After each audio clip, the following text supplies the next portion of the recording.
Hotel family, welcome back to Matthew Daniels TV.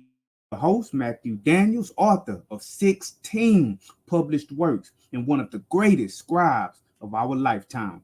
Today, we are going to be continuing our in-depth look into African American history during the time period of our enslavement and immediately after. And we are going to be doing it in our own unique way that you cannot find anywhere else on YouTube. We are going to be examining this history from the perspective and words of our ancestors themselves. Today's topic is the Meridian race riots of 1871, an eyewitness account from the ancestor Nettie Henry. So thank you guys for tuning in. As you come in the building, if you don't mind, can you please hit that like button? If you haven't already subscribed to the channel, can you please subscribe to the channel and make sure you hit the notification bell so that you can be made aware whenever I go live and whenever I drop a new video on the channel. You can get a notification, you can be made aware of it, and you can tune in. Give me just a second to pull up the presentation. Okay, give me just a second to pull up the presentation and give me just a second to check the audio. I want to make sure we have everything running smoothly before we get off into the information. Now, as I do that, I'm going to assume that everything is going good. And I'm just going to ask you guys, how is everybody doing today?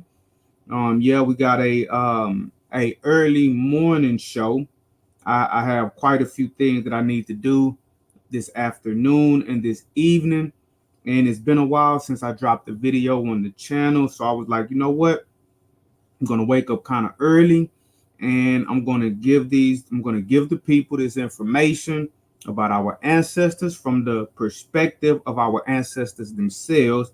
Just so as the day goes on, anybody that's not here for the actual live, as the day goes on, you guys can tune in and watch this and, learn some more information. It's always good to learn history, and it's always good to learn history about yourself and to learn history about our ancestors.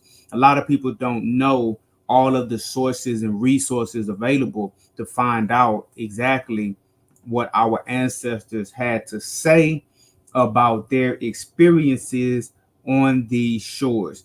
All we know about is what individuals who were not them had to say. So I want to highlight what they themselves had to say. So let's get right off into it. Looks like the sound is going good. We're talking about, again, the Meridian race riots of 1871, and we're going to be looking at an eyewitness account from the ancestor Nettie Henry.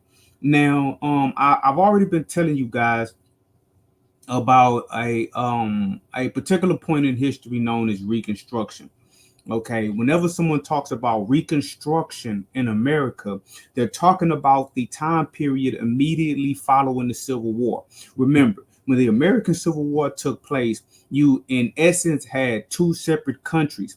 A majority of the southern states, they effectively seceded from the Union. They seceded from being a part of the United States of America, and they named a man named Jefferson Davis as their president. So you had Abraham Lincoln as the president of the Union in the North, who was not respecting the secession claims of the South, and you had the Confederate states, the southern states, who were claiming to be their own country.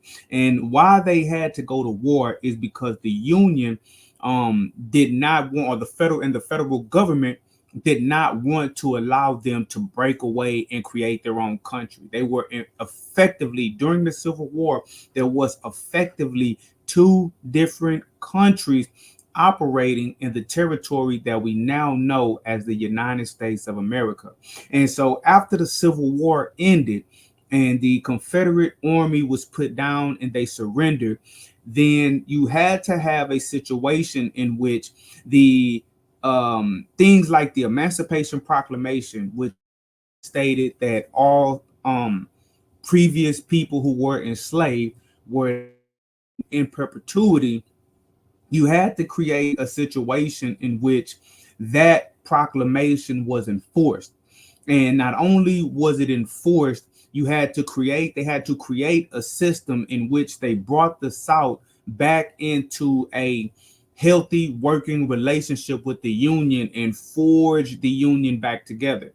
And they also had to enact certain laws, put certain laws on the books, certain constitutional amendments in order to give the newly freed Negro population access to their life, liberty, and pursuit of happiness. And so immediately when slavery ended and the Civil War was over, and you had the majority of our ancestors, the Negro population, leaving from these slave plantations. A lot of them stayed on the plantations that they were enslaved on, but a vast majority of them made exodus, and they migrated away from the plantations of their captivities. They began settling in different territories, in different states, in different cities, to begin the process of self-determination. And they also gained rights of voting. They gained rights of land ownership, as well as gaining the right to be paid for their work. And so whenever someone talks about Reconstruction in America, they're literally talking about the restructuring of how America was run, from plantation owners, enslaving individuals in the South, from the South trying to consider themselves their own separate country. Things were being reconstructed in the sense of bringing the Confederate States back into the fold of the Union, and also acclimating the newly freed Negro population into the general society, where they can enjoy the rights of a citizen. Now, as you could pretty well imagine, just because the Civil War took place, just because the Confederate States lost, and just because laws were now on the books that stated the Negro population was free and citizens and deserving of all the rights that the white population enjoyed, the hearts and minds of the individuals who live within this country did not change just because laws on the books changed. So, in several instances, while Reconstruction was taking place and blacks were beginning to um, get jobs, right? Get jobs and drag themselves up from the state that slavery had placed them in. You had a lot of the white population trying to come up with ways to put the black population right back into subjection. And a lot of the ways that they did by trying to manipulate individual laws. But it was not as easy as it once was to subject the Negro population to servitude, because now that the Negro population was free, they had access to weapons, they had access to gather in large groups, whereas during the times of slavery it was illegal for them to gather in large groups. They could organize with each other, they could communicate with their family and friends and supporters from various parts of the country, and they could effectively come together as a collective and push back against the excuse me, and push back against the racist white supremacists that were trying to subject them. And so part of the history that they don't like to tell is how many of our ancestors fought back during the time period of slavery. Right, they would like to paint the narrative as if all of our ancestors was docile and enjoyed servitude and never rose a finger to the white supremacists, but that's not true. And even after the Civil War ended, during the time period of Reconstruction, they would have you believe when the white supremacists began to try to terrorize our ancestors, that they just sat back and accepted it. And that's not true either. There were several instances where our ancestors stood like men. They armed themselves, for self-defense. They created groups and bands, and they created commissions to where they could protect themselves, their property, and their loved ones. And this happened in a lot of states in the South, and a lot of cities inside the states in the South. And so it began to be a systematic effort to suppress the black population, with the black population fighting back at every turn. Now, one place this happened was a place called Meridian, Mississippi, in 1871, when there was a major race riot where blacks and whites were killed.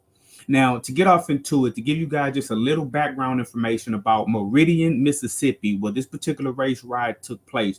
Meridian, Mississippi, during the time of Reconstruction, was not an old city. Okay, it was not an old city. It was not an old town. Yes, the Revolutionary War took place in 1776. That's when America became independent from Great Britain and independent from any type of European powers. But every state in America and every city in every state in America did not exist in 1776. Okay. In fact, this place, Meridian, Mississippi, during the time period of this riot that we're going to be looking into, it was actually more blacks than whites. And this was one of the reasons why they wanted, you're going to see one of the reasons why they wanted to lash out on and suppress the black population, because the white supremacists in the area did not want the black population rising up, especially to be on an equal footing with them or to even surpass them. In their minds, they could not have this race of people who was just subjected to slavery a couple of years ago. They could not stand to see them rise from the pits of despair to enjoy life, liberty, and the pursuit of happiness. So just a little background information about Meridian, Mississippi. The area, it was previously inhabited by the Choctaw Native Americans.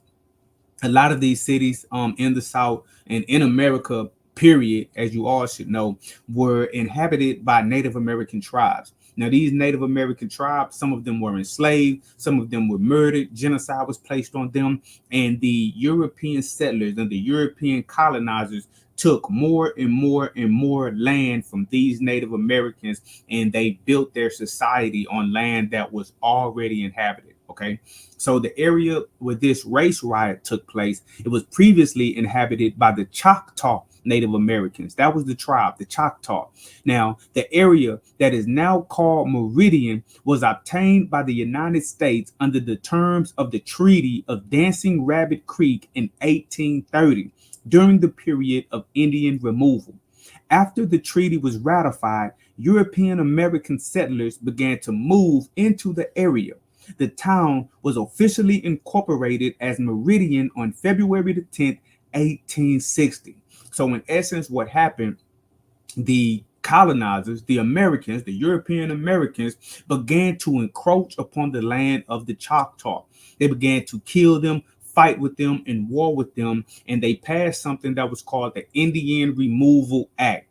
And it was basically just a land grab. They were basically stealing land from the Native Americans and basically telling the Native Americans that they had to get off their ancestral land or be killed. And so they began removing them from the areas where they had existed for thousands of years and relocating them to other areas, to where now you have a situation where the Native American populations of America, they only exist on reservations in particular parts of this country. They only exist on reservations. And so if you can look at the dates, the Treaty of Dancing Rabbit Creek, now that wasn't really a treaty. They were forced into signing this, but that was basically their underhanded way of trying to make the land grab legal by writing up a treaty that they forced some of the Choctaw to sign, just to try to legalize stealing the land. That's all. They were trying to legalize stealing the land. Now, this didn't even happen until 1830.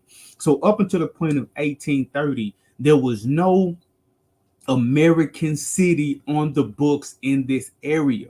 Okay. And the town itself was not actually incorporated as Meridian, when a town gets incorporated, when a city gets incorporated, they actually come up with a charter. They lay out the system of government that city is going to go by, and they basically put out a charter that gives the basic rules and regulations on how this town or this city will be governed and how it will be ruled. In your particular city, wherever it is, the fact that you have a mayor, the fact that you probably have city commissioners or you have city councilmen, and you have certain laws that are specific to your city, known as city ordinances, all these things are based on something called a city charter. And when your city was incorporated, when your city was created and named as the city that you were in, they came up with some type of a charter to dictate the type of government and the rules and regulations of that area.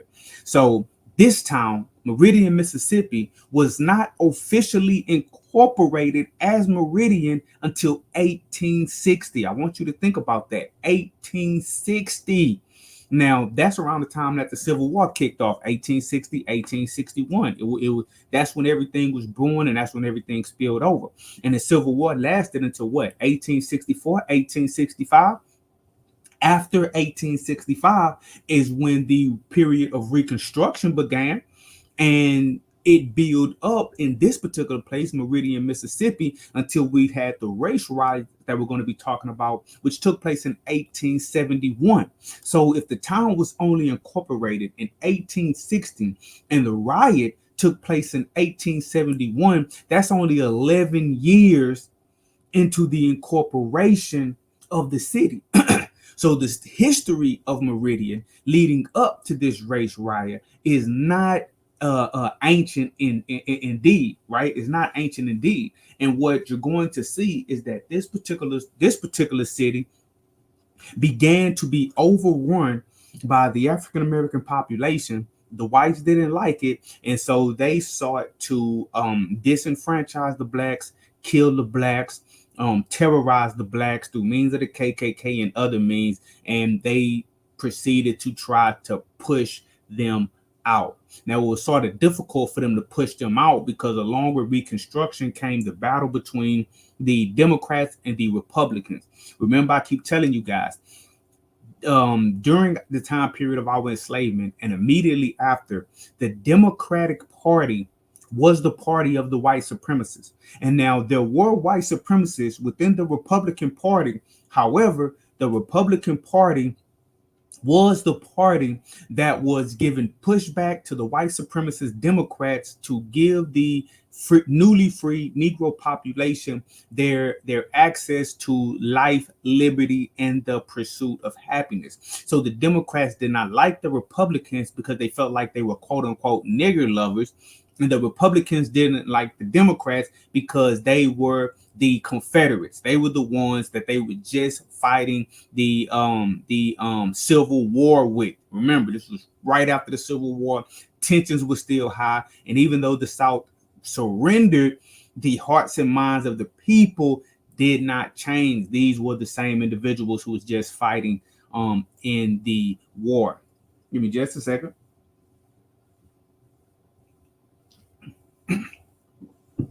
So hold on. Black Wolf says, so that's why they put a Navy shipyard in Meridian, Mississippi. That's quite possible. That's quite possible, brother. I'm not 100% sure about that particular shipyard or the history of it, but I'm sorry about that. Just drunk some coffee. Went down the wrong pipe, but that's quite likely, quite likely. Okay, so let's get into the Meridian race riot of 1871. Now, the first thing I want to do, I want to look at a newspaper clipping. We're going to look at this newspaper clipping referring to the Meridian race riot. Then I'm going to give you guys just a little bit of background about what led up to the Meridian race riot. What were the mitigating factors that caused it? Who were some of the key players? And then we're going to be looking at the eyewitness account of an ancestor who was living in Meridian, Mississippi, when this race riot took place. And we're going to get a firsthand account from our ancestors of exactly what took place when this bloody race riot unfolded. And we're going to be substantiating the claim of our ancestor with some outside sources. Okay, so according to the Cleveland Daily Leader, now this article was published March 27th, 1871. Okay, now check this out. It says the recent Meridian riot, that's the title. Meridian, Mississippi, March 25th. A special to the New York World says, the Meridian Mercury of today says of William Sturgis, an incendiary. Incendiarism is seldom established by direct and positive testimony. Men may lie and commit perjury, but circumstances never lie. The investigation, which closed on Thursday evening, and the testimony, which is all written down, has a chain of circumstantial evidence pointing so strongly to William Sturgis, late mayor of Meridian, as the incendiary of the night of the 4th, as to crowd out every other theory of conflagration. He stands out before the world as the incendiary and fermenter of the riot, in which the judge was shot in the justice's seat by a Negro. He is, besides, under indictment for felony in this county, which would send him to the penitentiary. Now, the vast majority of the newspaper articles that talk about this riot, they're going to be coming from a Democratic white supremacist perspective. Now, what they're saying is there was a mayor in Meridian named William Sturgis. And so in this particular newspaper article, they're blaming everything on this Republican mayor who came from the North, this Republican mayor, William Sturgis. And they're trying to say that he stirred the pot in Meridian and caused the Negro population to commit crimes against the white population, and the white population had no choice but to fight back against the aggressions of the Negro population. And what ended up happening is the KKK, and we're going to get into all of these details. The KKK ended up coming to Meridian, Mississippi. They began trying to torture blacks, kill blacks, arrest blacks, beat blacks, intimidate blacks, try to prevent them from voting, try to take their rights of suffrage from them, burning down homes, destroying property. And so you have the Negro population, the blacks in the area. They began gathering and talking to each other about how they could defend themselves. And so, yes, they began arming themselves. They began holding meetings, and they began to create companies, military-style companies of African Americans who were meant to defend the black population of this particular city. Okay, and what you're going to see is what ended up happening is someone set a fire. A great fire broke out that burned a good majority of the city. Tensions were raised even higher. They arrested three of the African Americans who they blamed for the fire and inciting the blacks to rebel and revolt. They locked them up in jail. They tried to hold court to get them punished for making threatening statements towards the white population. And while they were inside of the courtroom, while they were actually going through the proceedings, a major gun battle erupted inside of the courthouse. Whites and blacks, everybody started firing, and several people were shot and several people were killed. Was killed was the actual judge, a judge named Judge Bramlett. He was killed as he sat in the actual seat, shot dead. Some of the reports say that he was shot in the head. Some of the reports say that he was shot elsewhere, but every report says that he was shot, pretty much died instantly, and he lay dead right there on the floor inside of his courtroom.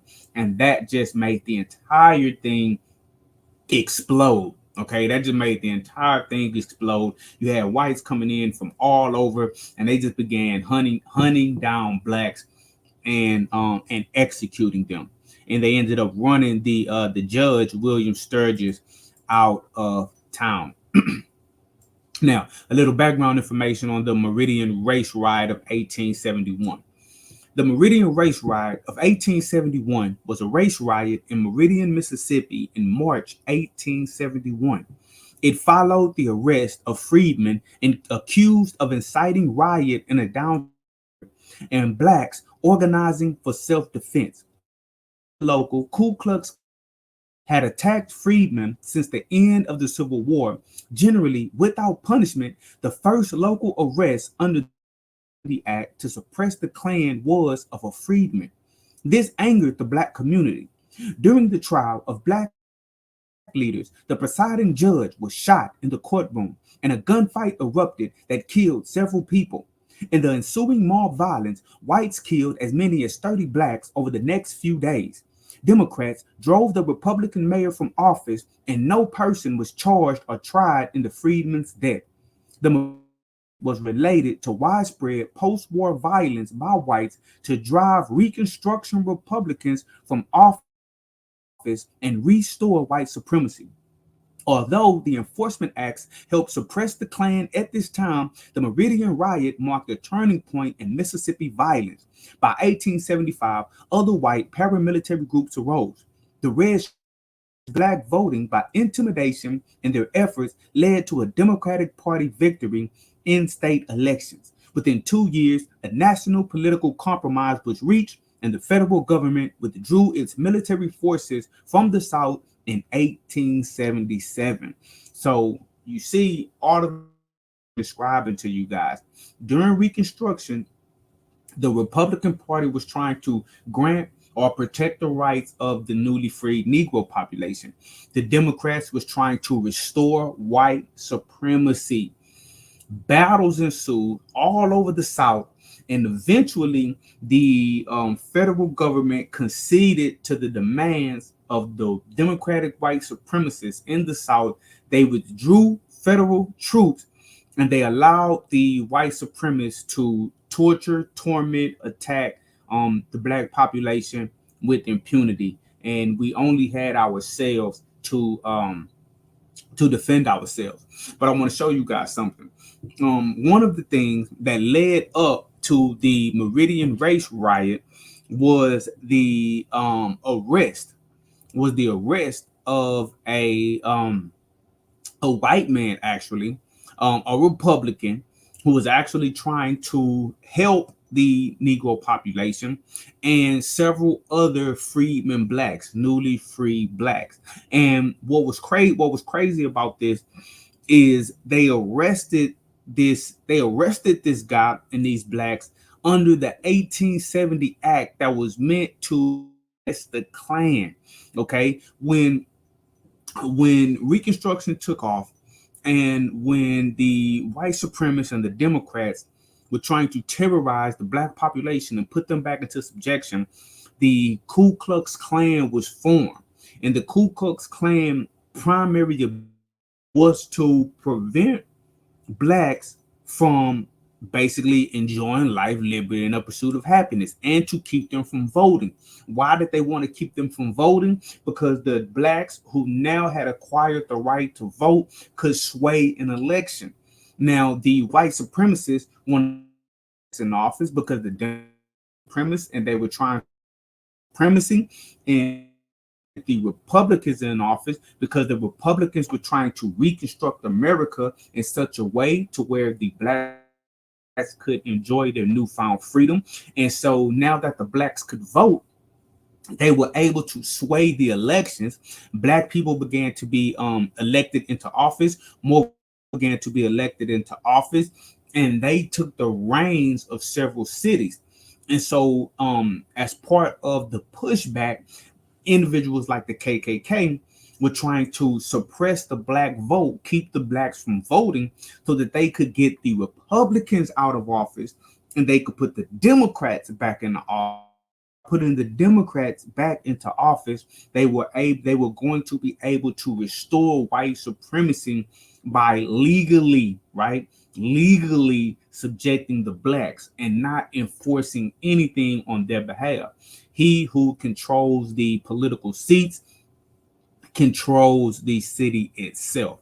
Okay, and that's why from the very beginning, disenfranchisement has been a thing. Right, disenfranchisement has been a thing from the very beginning. You wonder why during the Civil Rights Act of the 1960s with Martin Luther King Jr. and they were marching and they were talking about voting and they were talking about freedom and they were talking about rights. I remember for a long time growing up when I heard about the Civil Rights Movement and I heard about Martin Luther King marching and whatnot, I thought that was the first time that blacks were allowed to vote. But it didn't click to me that they were fighting for the right to vote, but they had it all along, right? Blacks were voting during slavery, but more specifically after the Civil War, they could vote. Our ancestors could vote. So why did it take the Civil Rights Act? Why all the way in the 1960s? Why was people marching for the right to vote? Because they had been systematically disenfranchised. Okay, during the Reconstruction period, the white supremacy had took back control of the political seats and disenfranchised blacks on so many levels to where, damn, some 100 years later, they're still under the yoke of white supremacy from a political standpoint, to where now you need the civil rights movement in order to undo what was done in the 1870s, in the 1880s, in the 1890s. Okay, and so when the Ku Klux Klan became a thing, and they began to terrorize our ancestors in the South, the federal government created laws to deal with the KKK, to punish them for what they're doing. Okay, and one of the things that they came up with is something called the Enforcement Act of 1870, or sometimes is known as the Ku Klux Klan Act or the KKK Act of 1870. But what happened here in Meridian, one of the things that led up to the Meridian race riot, is that this Enforcement Act, this Ku Klux Klan Act, that was put on the books in order to punish the KKK for what they were doing to the black population, they ended up using this act against the blacks themselves. Let's look into it so we can see some of the background of what led up to this Meridian race riot. Now, look, the first person arrested in Meridian, right? The first person arrested under the Enforcement Act was a man named Daniel Price. I'm going to give you guys a little background of this, and then we're going to look at exactly what the Enforcement Act was and how it tried to target the Ku Klux Klan. Okay, now real quick, I'm gonna give you like a little background. Now, what happened was during Reconstruction, also a lot of people were moving around. A lot of people were migrating from one state to the next, And remember, Meridian is a newly incorporated town. And so a lot of our ancestors in places like Alabama, they were dealing with racist white supremacy. Okay. And so a lot of our ancestors from Alabama migrated. They migrated to Meridian, Mississippi in hopes of finding a better life. Now, who migrated to Meridian, Mississippi was a man named Daniel Price, a white man, but he was a Republican. And he was one of the white men, one of the Republicans who were trying to see to it that given that they were now allowed it. And so he was also a member of the. Now, what was the Loyal League? The Loyal League was an entity that was created to offer assistance and support to the newly freed Negro population to basically help them get on their feet. And he was a school teacher. Daniel Price was also a school teacher, and he taught in a Negro school. He taught Negro children because this guy was trying to build up the Negro population. So what happened was Daniel Price left from where he was at, moved to Meridian, Mississippi in hopes of finding a better life. And when he did, he brought several freedmen, newly freed African Americans. He brought them to Meridian, Mississippi with him. They were looking for a better life as well. And so the the white supremacist population in the town that they were from, what they ended up doing is they deputized a black man. They deputized a black man named Adam Kennard. Okay, they deputized Adam Kennard, and they gave him, or not really gave him, but they put him with other Ku Klux Klan members, and they sent him to Meridian, Mississippi, to get those Negroes who had left with Daniel Price, arrest them like a bounty hunter, and bring them back. Apparently, like when sharecropping and things like that took place, right after slavery, a lot of our ancestors still had no choice but to work for a lot of the same people that they worked for during slavery, although they were now supposed to eat. But what they would do is they would go to an individual looking for a job, and a man may say, okay, I'm going to pay you X amount of dollars to work for me for a year. And they would give them like some type of a contract, and they would determine how long they were going to work for them, and they would determine how much they were going to be paid to work for them for that amount of time. Okay. And so a lot of times they weren't paid like they were supposed to be paid, and they weren't paid what they were told that they were going to be paid. So in essence, our ancestors were still being forced into servitude and into slavery. So when these newly freedmen, these freed Negroes, left with Daniel Price, the white Republican, when they left with him to go relocate to Meridian, Mississippi, to try to find a new life, the individuals in the city that they had just left, they deputized Adam Kennard, a black man, right? They gave him, and they put him in charge of several white supremacists, several Ku Klux Klan operatives, and they said, look, these Negroes broke their contract. They're supposed to be working for me for X amount of time. They left and went to Mississippi. I want you to go get them in Mississippi and bring them back, arrest them and bring them back for breach of contract. Okay. And so when the black man, the deputized sheriff Adam Kennard, when him and his group of Ku Klux Klan members came to Meridian, Mississippi, the government structure of Meridian, Mississippi told them basically, hey, you're out of your jurisdiction. We're not going to let you arrest anybody. Okay. Now remember, at this point, the mayor of Meridian, Mississippi is a Republican white man named William Sturgis. And the Republicans are pro-black. And so this pissed off the Klan, this pissed off Adam Kennard, and it also pissed off the white population in Meridian, Mississippi. And so tensions began to build up even more. Look at this newspaper clipping on the left, and we're going to get a little more information about Daniel Price, the white Republican, and Adam Kennard, the Negro deputy sheriff. Look, the article says, why don't they howl? The radical carpetbag journals in Mississippi. Now, real quick, carpetbag is a term that they use to refer to Republicans. But what they're saying is they are dirty Republicans who are lying to manipulate the Negro population. They're saying, you know what, these Republicans, they aren't really pro-black. They're just pretending to be pro-black to get votes from the blacks so they can beat the Democrats. So they came up with a term, carpetbag or carpetbaggers. Whenever you hear that term, think of a dirty Republican politician who lies to get people to vote for him.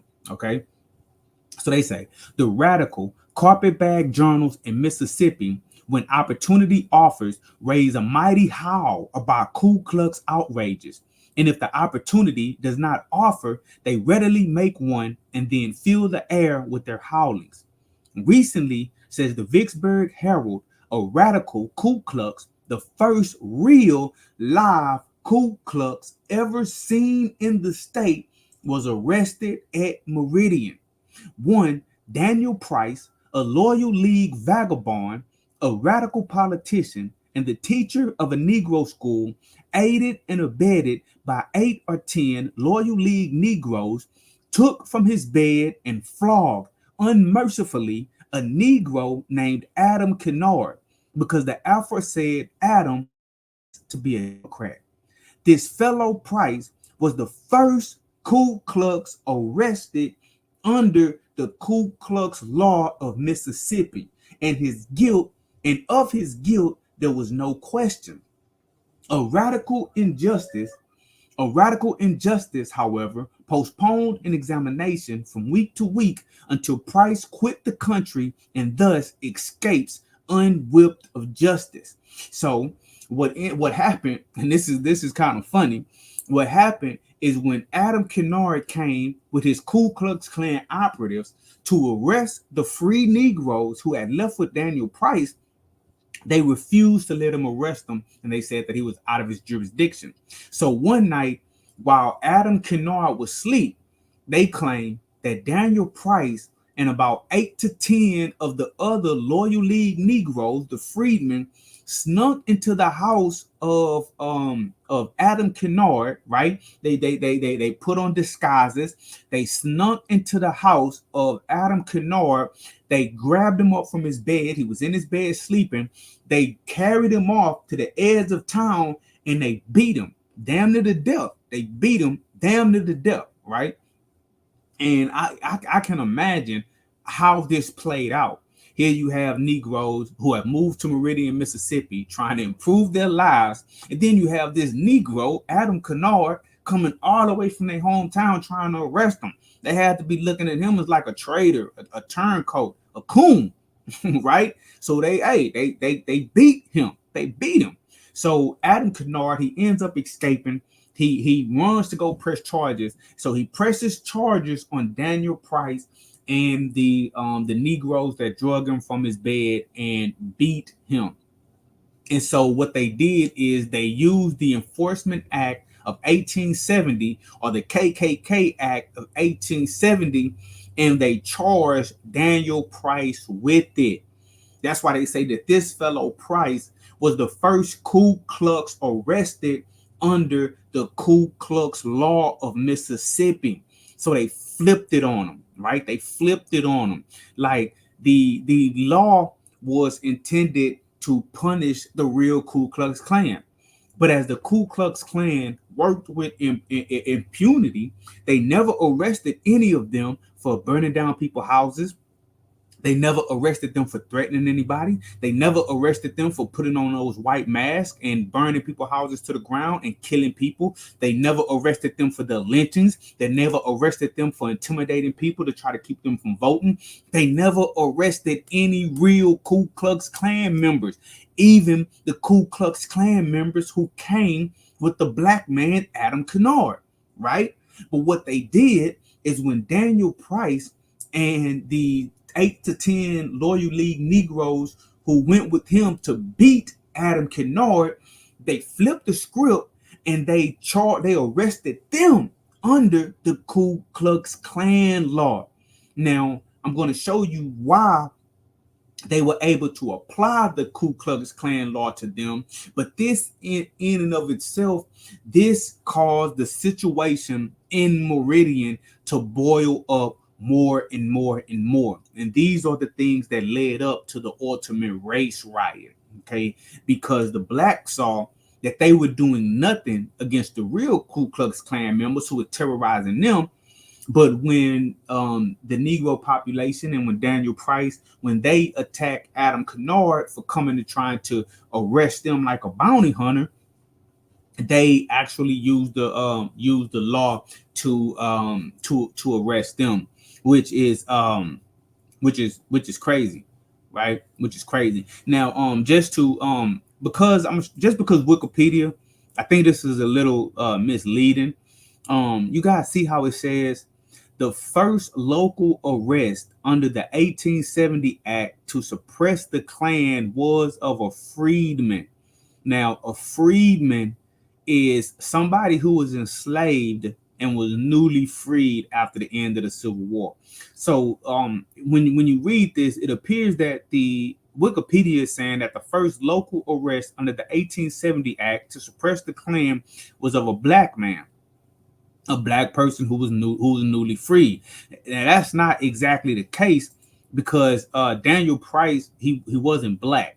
He was working with the black people. He was supporting black people, but he wasn't black. And the first person that they charged with it was Daniel Price. Look at the newspaper clipping on your right, and I put this in just so we can correct Wikipedia, because everything Wikipedia says, I use it a lot, but everything Wikipedia says isn't true. So we have to correct the information when we can. Look, to show that the outrages denominated Ku Kluxing are not confined to the members of any one political party, the witness instanced a case in Sumter County, Alabama, where a white Republican school teacher named Price, with the assistance of several colored Republicans, nearly whipped to death Adam Kennard, deputy sheriff, who was also a colored Republican. So Adam Kennard was the black man, and he was a Republican, and Daniel Price was a white Republican school teacher. Okay, and although they went to Mississippi to follow Price, when they drug him out of his bed, they crossed the city of state lines before they beat Adam Kennard. Basically, like, took him back, told him, go back where you come from. Okay, that's why it says in Sumter County, Alabama, where a white Republican school teacher named Price. But I just wanted to put that in there so we could correct Wikipedia. Wikipedia says that the first person arrested was a freedman. That's not entirely true, because Daniel Price, although he was the leader of one of the loyal leagues, although he worked with the Freedmen's Bureau, although he taught Negro children, he himself was a white Republican. And how it says Adam Kennard was a Republican as well. Now, that's not true. He was a Democrat. Okay, he was a Democrat, but they're trying to paint the narrative that everybody that's a Ku Klux Klan member is not a Democrat. Some of them are Republicans too. So I just want to throw that in there to correct Wikipedia. Okay, so look, check this out. Now, I just explained this guy to you, but I like to explain it, then just show you a little evidence to support my claims. Now, this is talking about the background to the Meridian race riot. They say in Livingston, Price had been the leader of the local Loyal League, an organization established to help former slaves transition to freedom. Because of threats against him by local whites who opposed activism, Price left the city for Mississippi and brought several freedmen with him. They hoped to find jobs in Meridian, a larger town. Numerous other African Americans had been migrating from Alabama to Mississippi since they had been freed, and Alabama farmers were running short on labor. To try to force the freedmen to return to Alabama and possibly stop the migration of others, Adam Kennard, deputy Livingston, also described as a bounty hunter, was sent to arrest the men who went with Price to Meridian. Some KK with him. Now, the enforcement act that they're talking about, when they say that Daniel Price was the first man arrested under Act of 1870, or the Ku Klux Klan Act of 1870, this is what they're talking about. The Enforcement Act of 1870, also known as the Civil Rights Act of 1870, or the first Ku Klux Klan Act or Force Act, is a United States federal law that empowers the president to enforce the first section of the 15th Amendment throughout the United States.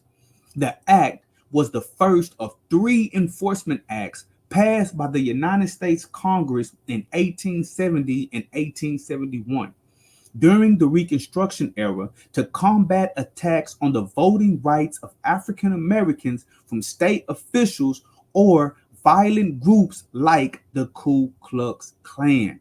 Now, you see that this enforcement act was also known as the Civil Rights Act of 1870, letting you guys know that fighting for civil rights did in the 1960s. Okay, That fight of Martin Luther King Jr.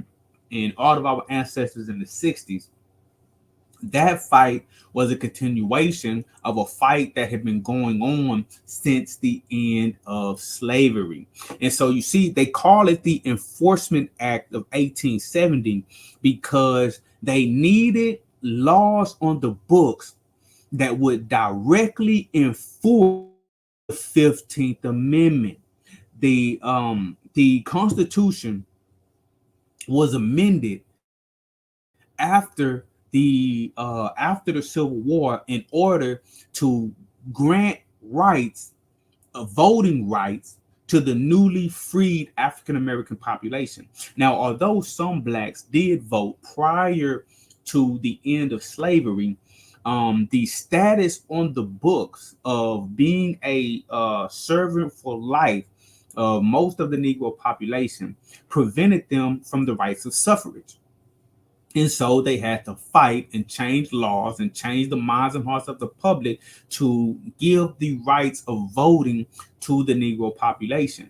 So when they talk about the 15th Amendment, that the Enforcement Act is supposed to enforce, right? You have to have laws that enforce the elements of the Constitution. The 15th Amendment, this is a actual facsimile of it, okay? Now, you can look right here where it says Article XV. You see that? Article XV. XV is 15 in Roman numerals. So this is Article 15. This is the 15th Amendment. And this is what it says. Section 1. The right of citizens of the United States to vote shall not be denied or abridged by the United States or by any state on account of race, color, or previous condition of servitude. Section 2. The Congress shall have power to enforce this article by appropriate legislation. The appropriate legislation is creating laws like the Enforcement Act of 1870. That's how they will enforce the article. Okay, you have to create laws to enforce this. Our government is broken up into three parts. You have the legislative, you have the judicial, and you have the executive. Okay, you have these several different branches. Now, the legislative branch of the government is basically like what creates the laws, right? Creates the laws. Okay. And so whenever an individual creates some type of law or creates some type of legislation, this in turn gets enforced on the population by, the federal government, the FBI, the police department, the just whoever is in charge of enforcing codes and whatnot. But they can only do so based on the legislation, the laws that have been written. So first they had to amend the Constitution. So once they amended the Constitution, they say what it is, that everybody has the right to vote, regardless of race, color, or previous condition of servitude. But now they need to write different laws to force people to honor that. They have to give punishments for, okay, what if I don't? You get what I'm saying? What if I don't let anybody of any race, color, or previous condition of servitude vote in my particular state? What if I don't let them vote? If there is no law against it associated with the punishment, then hey, regardless of what you wrote in the Constitution, is just a piece of paper with nothing to physically enforce on the ground. It doesn't even matter. So the 15th Amendment, this was actually written and signed the 7th of December 1868. That's 1868, shortly after the Civil War, and 2 years before the Enforcement Act was put into place. And I want you to pay attention that you see how a lot of this is all centered around voting. People think voting means nothing. People don't want to vote. People don't want to get out and go vote. And they think that talking about voting is a waste of time. Yes, sometimes you have to do more than just vote. That's a 100% fact. But you have to understand that nobody would take so much time to prevent you from voting if voting didn't matter. Okay, you vote to put the people in power who will do the things that you want to do. When you have communities, especially like the African American communities or any community, right? When you see people in the community that complain about their conditions a lot and complain about their treatments a lot, that is a direct result of having people in office that do not care about what that segment of the population thinks. Okay. And no matter how much you complain, no matter how much you beg, no matter how much you scream, if that person that's sitting in that political seat does not care about what you have to say, they will never do anything that benefits you. And in America, there is only one way to get them out of office and to put somebody in office that will see to it that your needs are met. It's the democratic process, it's the voting process. That's how we determine who makes the rules. Okay, so if you're not involved in the political process, then you will never get it.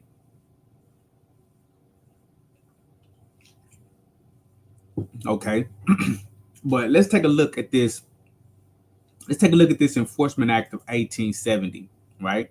And don't get me wrong, we're going to get to that eyewitness account, but I got to give you guys this background. I got to teach you guys the history of what your ancestors went through, and I got to show you why this riot took place, what led up to this riot.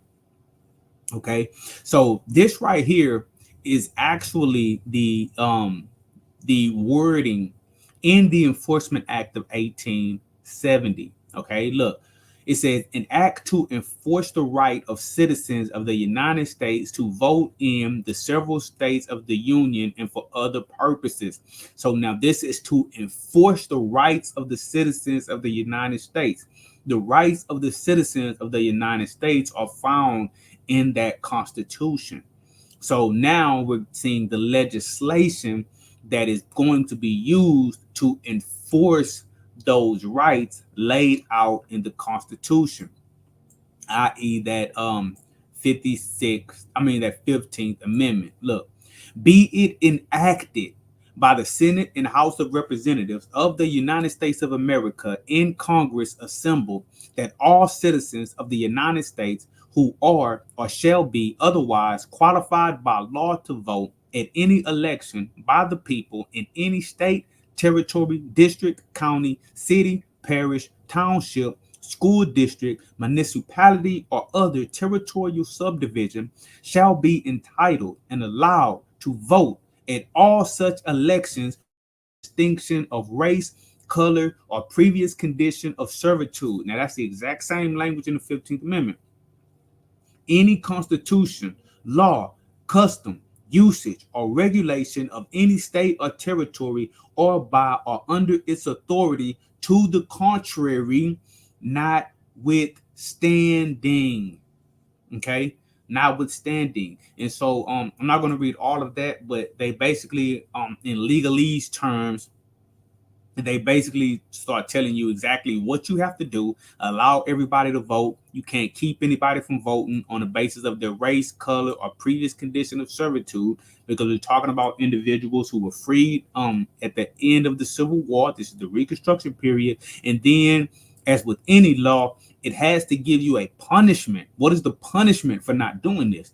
Like, I could tell you all day, hey, don't speed. The speed limit is 30 miles per hour. Do not go over 30 miles per hour. But if I never say what the punishment is, if I give no punishment attached to that rule, everybody's just going to drive whatever they want to drive. They're going to drive 40, they're going to drive 50, they're going to drive 60. Okay, because nothing is going to happen to them if they don't. So when you want to enforce something, you have to give a punishment. So let's take a look at some of the punishments for violating this and trying to keep our ancestors from voting. Look, it says, let's just go right here. And if any such person or officer shall refuse or knowingly omit to give full effect to this section, he shall, for every such offense, forfeit and pay the sum of $500 to the person aggrieved thereby, to be recovered by an action on the case with full cost and such allowance for counsel fees as the court shall deem just, and shall also for every such offense be deemed guilty of a misdemeanor, and shall, on conviction thereof, be fined not less than $500, or be imprisoned not less than 1 month and not more than 1 year, or both, at the discretion of the court. So technically, with the Enforcement Act of 1870, if you tried to prevent somebody from voting, right? If you tried to prevent a black person from voting, then you could be fined $500 that you had to give to the person that you were trying to keep from voting. And since they would have to take you to court to get this, if you were found guilty, you would have to pay their court costs, their lawyer fees, and any other fees that the court deemed just to place upon you. And you could also be thrown in jail for anywhere between 1 month to 1 year. This is the teeth, right? This is the teeth that is attached to the law enforcing the 15th Amendment. Now, why would they dub this the Ku Klux Klan Act? Why would they call it that? What language in the Enforcement Act of 1870 is geared specifically to the Ku Klux Klan? And how did they manipulate this in order to charge Daniel Price, who was working on behalf of the freedmen, with violating the Enforcement Act of 1870? That's the question.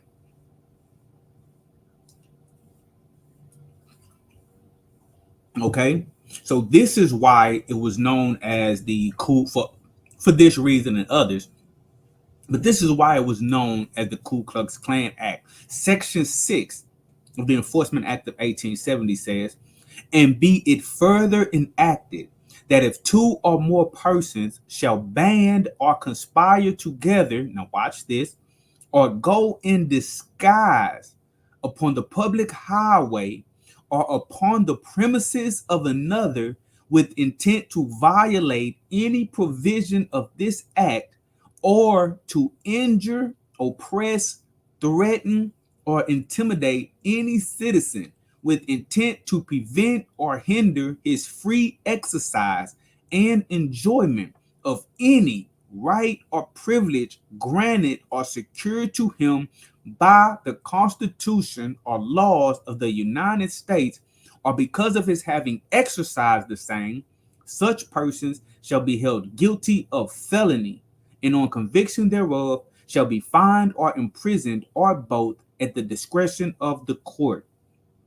The fine not to exceed $5,000, and the imprisonment not to exceed 10 years, and shall moreover be thereafter ineligible to and disabled from holding any office or place of honor, profit, or trust created by the Constitution or laws of the United States.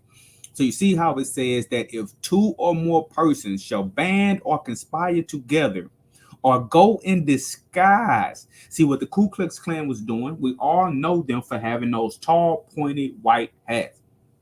And there were those long white robes. Now, sometimes it's different colors, but the main one we know is the white, with the 2 holes cut in it for eyes, and the emblems on the chest and on the shirts.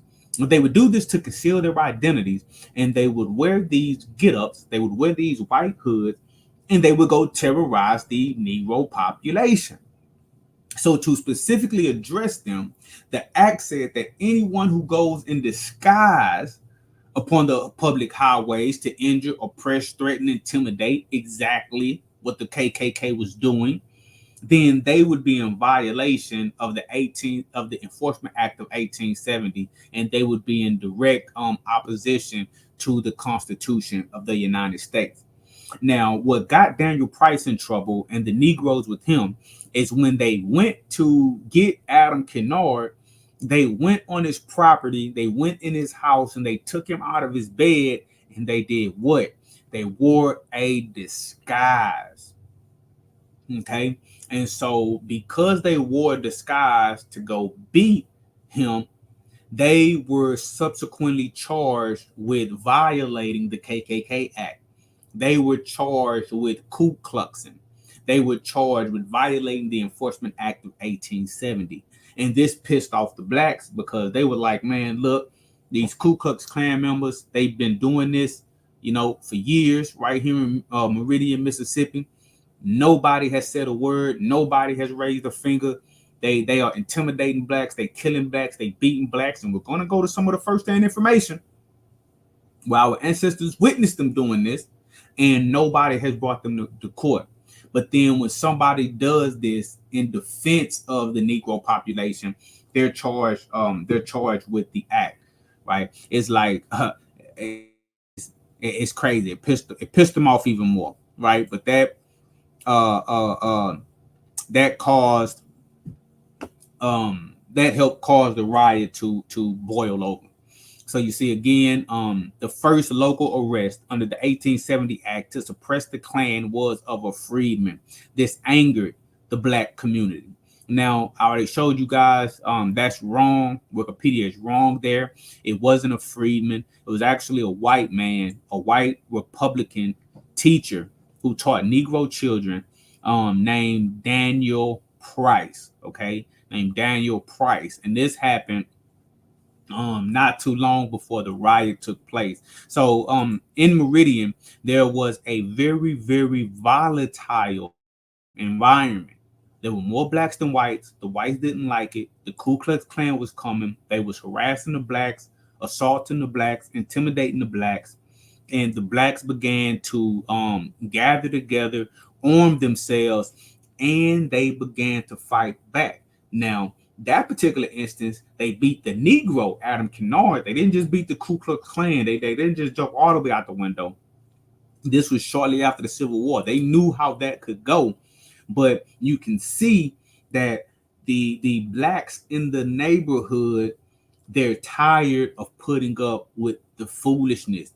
They're arming themselves. They're gathering into groups. They're ready to defend themselves. They have guns. They're not just sitting down and shutting up. And this is going to lead to one of the bloodiest riots in Meridian, Mississippi history. Now, let's get in with that background information. Let's get into the eyewitness account of our ancestor. We're going to allow the ancestor to speak, and we're going to validate what the ancestor has to say by looking at some outside sources. Now, the slave narrative or the oral history that we're going to be looking at today is ancestor Nettie Henry. Now, she was born in 1855, which would make her 16 years old when the Meridian riot took place in 1871. Okay, so she was old enough to understand what was going on. She was old enough to have conversations with people and talk to people to find out what these things were about. So we can hang our hat on this is a primary source for the Meridian race riot. She was right there, and she was old enough to understand what was taking place. So if we look at the oral histories, they start off by saying Nettie Henry, ex-slave, 19th Street, Meridian, Lauderdale County, is 82 years old. She is 5 feet tall and weighs 100 pounds. The ancestor says the child's place was at Livingston, Alabama on Alamucha Creek. That's where I was born. But I just did get born good when Miss Lizzie, She was Morse Child's girl, married Morse John C. Higgins, and moved to Meridian. And me and Mammy and my two sisters, Liza and Tempe, was given to Miss Lizzie. Now remember, a lot of times when the slave master's children got married, they would give as a gift to their child that was getting married one, two, three, or more, depending on how many he had of his slaves. So a lot of our ancestors changed hands from parent to child when they got married. And so this is how our ancestor, who was born in Alabama, came to live in Meridian, right? Came to live in Meridian, Mississippi. When her father's, when her slave master's daughter got married, she moved to Meridian and took her, her mother, and her two sisters with her. And this is how we ended up getting a first-hand account. Okay. She goes on to say, I ain't no country nigga. I was raised in town. My mammy cooked and washed and ironed and done everything for Miss Lizzie. She lived right where Miss Annie, she was Miss Lizzie's daughter, lived now. But then the house faced 8th Street instead of 7th Street like it do now. They weren't any other houses in that block. For the surrender, they turned the house to face 7th Street because the town was growing and a heap of folks was building houses. I tell you something about 7th Street in a minute. Could nobody that lived in Meridian right after the surrender ever forget 7th Street and where it head to? Now look, the Ancestor was giving us some historical information that backs up what we've already learned. Meridian was incorporated in 1860, right before the Civil War took place. And so things started popping, right? A lot of people started moving in. Okay, a lot of people started moving in. They started building up the town. They had railroads, they had stores, they had houses. The place started popping. I'm not gonna lie. Meridian, Mississippi started popping. And so when she says that she's going to tell you something about 7th Street in a minute, she's alluding to some major events that took place during the Meridian riot took place on 7th Street, right in front of her home, where she had a first-hand, eagle eyes view of some of the goings on. So we actually have an ancestor who was, on the ground when this Meridian race riot took place. And we can get this first-hand account. Okay, we can get this first-hand account. So the ancestor then goes on to talk about what things were like during slavery, some of her experiences, and some of the things that she heard from her parents. Now, for this video, we're not going to go into everything that she had to say about slavery. When I'm doing another video on slavery, I'll double back on this story and give you guys some more insight on it. But since we're talking about the Meridian race riot, we're going to jump to the part in the narrative where she talks about that.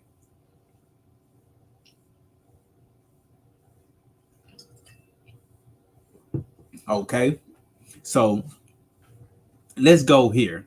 Okay, let's go here. So look, the ancestor tells us march around the room and sort of single like, the Yankees is coming, the Yankees is coming.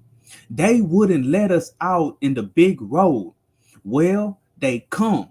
They burned up 70 houses and all the stores. They tore up the railroad tracks and toted off everything they couldn't eat. I don't understand nothing about how come they act like that. Us ain't do nothing to them. So what the ancestor was doing, the ancestor was giving her firsthand account of during the Civil War, they had something that was called and what was known as the Meridian Campaign. Okay, and so what we're going to do, we're going to validate what the ancestor is telling us. Now, from our oral histories, the ancestor was letting us know that the Yankees definitely came into Meridian, Mississippi, right? They burned up houses, they burned up stores, they tore up the railroad tracks, and they toted off everything that they couldn't eat. And she's basically giving us a description of how the Union Army, when they came into Meridian during the Civil War, they basically tried to burn the city to the ground. They caused a lot of damage, a lot of unwanted damage. Now, in the historical record, what the ancestor is alluding to again is the Meridian campaign that was led by General William Tecumseh Sherman, led by General Sherman. General Sherman is the man who came with the Yankees to do this. Now, is the ancestor telling the truth about what Sherman did? Look, according to the historical record, Sherman's army reached Meridian on February the 14th, 1864. Still unaware of Smith's defeat at West Point and the one to come on Okolona, Sherman decided to continue waiting for Smith in Meridian until the morning of February the 20th, when he gave up and returned to Vicksburg.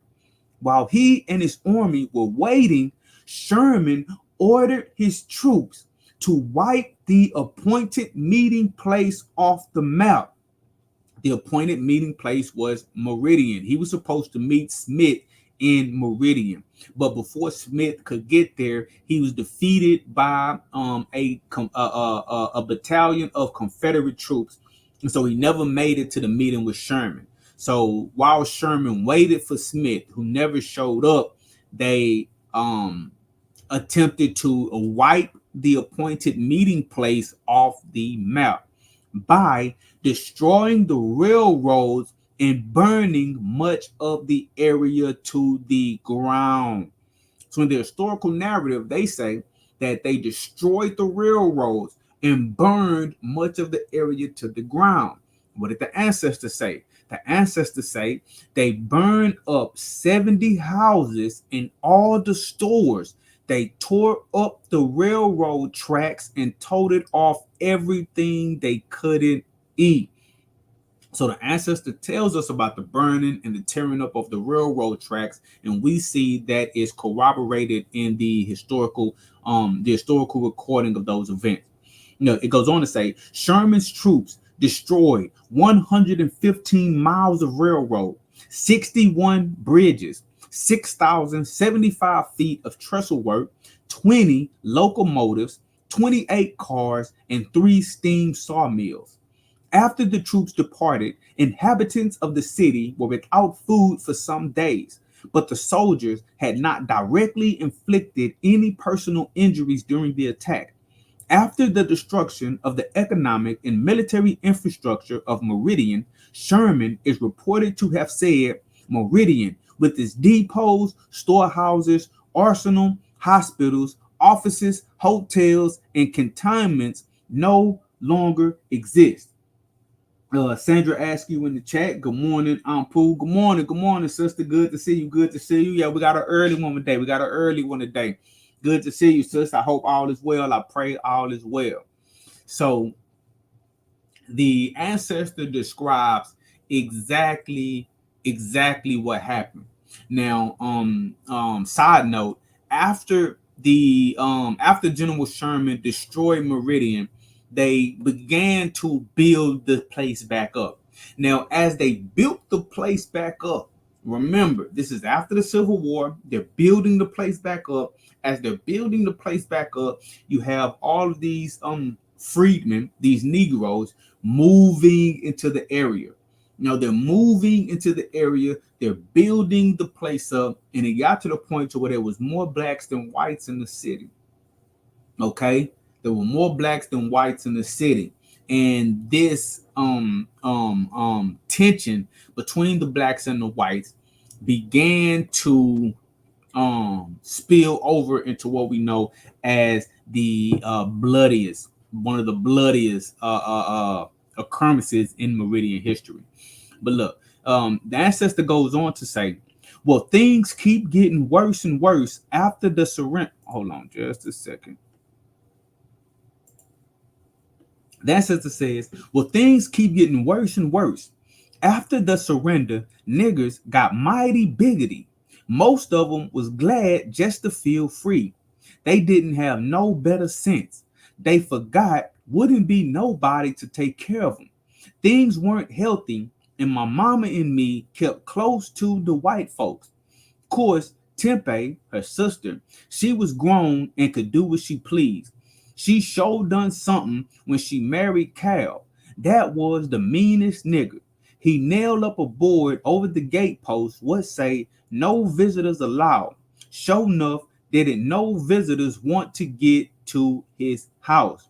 So she's describing that the Negro population is getting bigoted, basically saying that they weren't these individuals was not a cowering bunch of men and women. They were willing to stand up for their rights. They knew that they were free. They were trying to enjoy their freedoms, and they weren't taking nothing from nobody. Okay, and so immediately you could feel the tension in the air. Now remember, this ancestor was born in slavery, so she can feel the tension in the air. So her mother is keeping her close to the white folks because that's what her life experience has showed her that is where the protection is at. So as the newly freed black people are moving into this area, they have access to guns, they have access to weapons, they have access to gathering together and meeting each other. They just happy to be free. They like, hey, we ain't taking nothing from nobody ever again. This was the scene in Meridian. And then you have individuals who went from owning slaves and living in an area where slavery was legal. You have them forced to live side by side and somewhat respect the black population, and they didn't like that. And so tensions were high. The ancestor goes on to say, I don't know how come things got so unnatural after the surrender. What she's calling unnatural is black people being free. Unfortunately, her upbringing has led her to see black people holding themselves on an equal footing with white people as being unnatural, unfortunately. But we don't blame her for what she went through. We see it for what it is. Okay. She goes on to say, niggers got to be in all kind of things what the Lord didn't intend for, like being policemen and all like that. It was scandalous. So we even see that in Meridian, not only is the Negro population growing, not only do you have Negroes in political positions of power, but you also have Negroes being policemen. Now imagine that. This is before the riot of 1871, right before it. In this city, you even have Negro policemen. Now imagine that. Going from a society where the white folks see the blacks as being inferior to living in an area where you see blacks who are actually policemen, who actually, for all intents and purposes, have the legal right to arrest a white man or a white woman for breaking the law. This was unacceptable.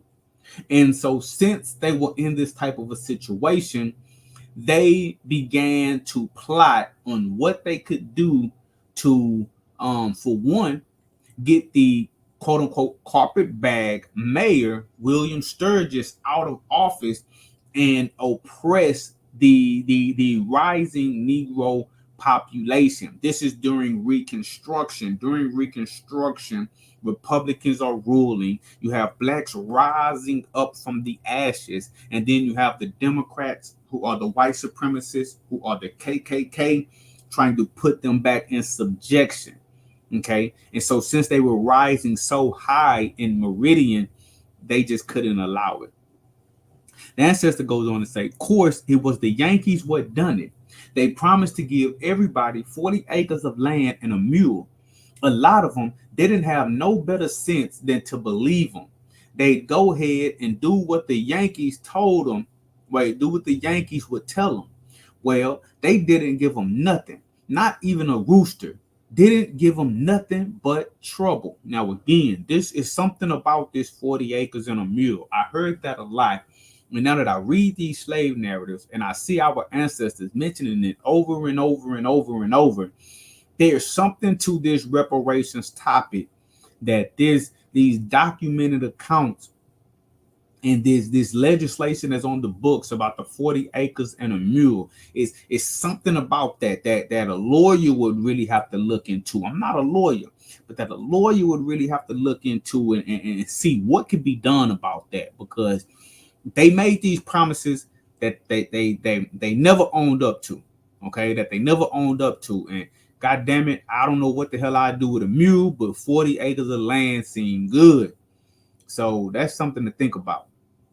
But look, check this out. The ancestor goes on to say, I don't know how come Mr. Theodore Sturgis' brother, the brother of Theodore Sturgis is William Sturgis, that mayor that we heard about.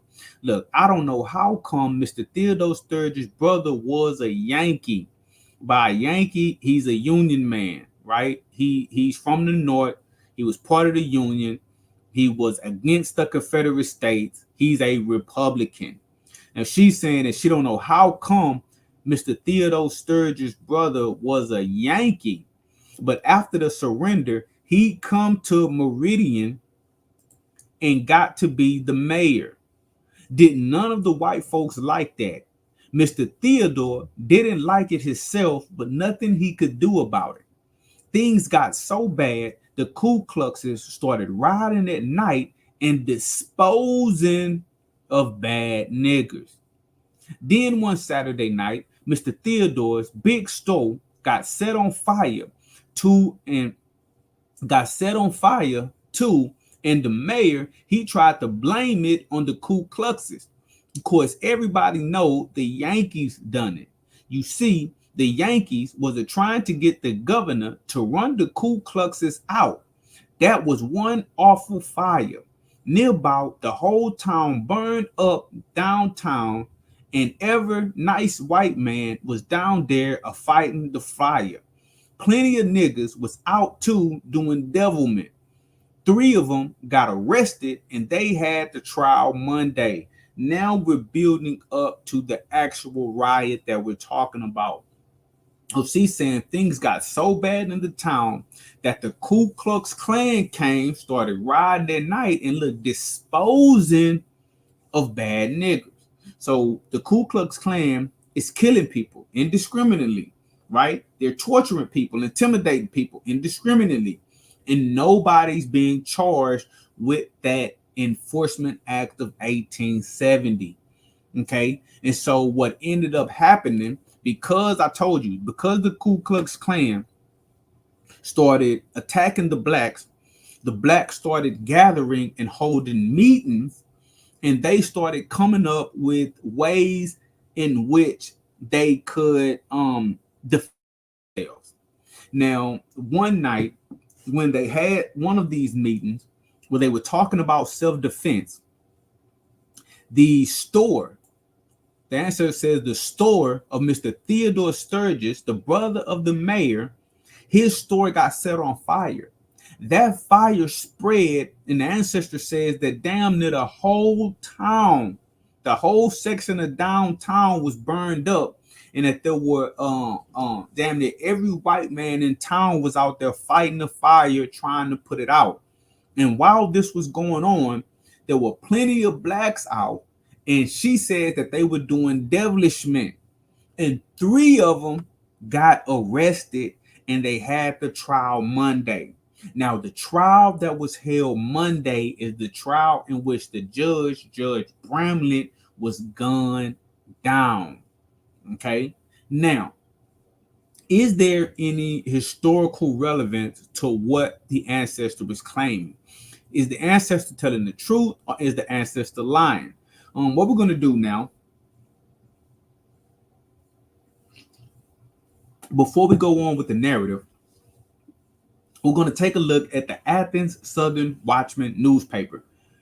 Now, this was published March 22nd, 1871, and it's on page 5. And we're going to see what the newspaper articles of that day had to say, and see if it goes hand in hand with what the ancestor is telling us in the oral histories. Now, what I want you to remember as we read through this newspaper article, I want you to remember that this particular article, and most of them, are coming from the white supremacist Democrats, and you're gonna see the hint of racism within this.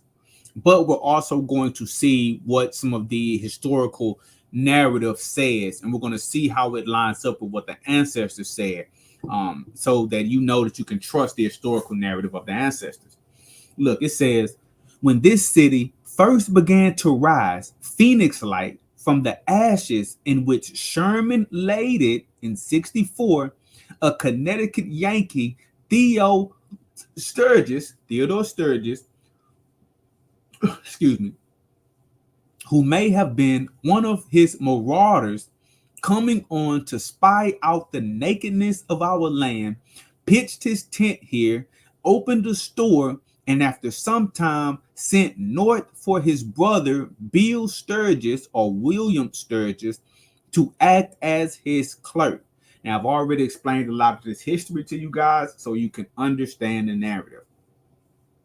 Soon after his arrival, money began to disappear very mysteriously from the drawer, and the theft being at length proved upon Bill, William Sturgis, he was unceremoniously kicked out of the store by his brother's partner, thus prematurely checked in his attempt to enact the role of beast butler. He turned his attention in another direction and soon found his unnatural level among the Negroes, whom the summary dealings of the Ku Klux in Alabama were beginning to bring to this city in overwhelming numbers. While fleecing them of almost every dollar of their earnings and bragging publicly that he had made $20,000 out of them, he still had sufficient skill to make the ignorant creatures believe he was their best friend and such a man of note among them that, having a large majority over the whites, they elected him to the mayoralty of the city. So look, you see how you say having a large majority over the whites, more blacks than whites. Once in office, his course became so obnoxious as to disgust even the conservative radicals, if such a term may be used to designate those men who acted with that party merely for the sake of office, and many of them with the Democrats, united with the Democrats in petitioning Alcorn to remove him. This the governor refused to do, and Sturgis's evil influence soon began to be perceptible in the growing insubordination and lawlessness of the Negroes, who worshipped him as a sort of demigod. Things grew from bad to worse, till neither property nor life was safe. The men who kept up the force of a police force, the black policemen, were never to be found on their posts, no matter what might be the emergency, and more than one person was struck by stray shots from the constant volleys with which the Negroes made the nights hideous upon the most public squares of the city, while by day they refused to yield the sidewalk even to ladies. Still, the whites forbore as a mass, though now and then some determined spirit inflicted a telling blow in return for some personal insolence. The writer of this was an eyewitness of one such affair. A few Sabbaths ago, while walking up the street with a lady and gentleman, a Negro woman attempted to pass between the ladies of the party. The gentleman happened to have an umbrella in his hand, and the resounding thump he gave her in the ribs with the sharp end brought to her a very realizing sense of the situation and her position in life. So you have an individual talking about most of the whites accepted the blacks acting unruly, but every now and then they did something racist. Basically, he describes a man walking with several ladies down the street, and a Negro woman attempted to pass between the ladies of the party, didn't say anything, didn't do anything, didn't break any laws, just tried to walk between the ladies of the party. And the man that was with him, holding an umbrella, hit her in the ribs with the umbrella. Now, you always hear people talk about men shouldn't hit women, blah blah blah blah blah. But this gentleman, back during the time of Reconstruction, he praised this man for hitting this woman in the ribs with her umbrella for passing through the ladies of his group. They had no problem hitting women back then, and they had no problem considering themselves men or considering themselves gentlemen when they were acting out in such a manner. But what this is really highlighting, and why I stopped reading to point this out, what this is highlighting is that in this volatile time you begin to have instances of whites lashing out at blacks just because the blacks were enjoying their life, liberty, and their pursuit of happiness.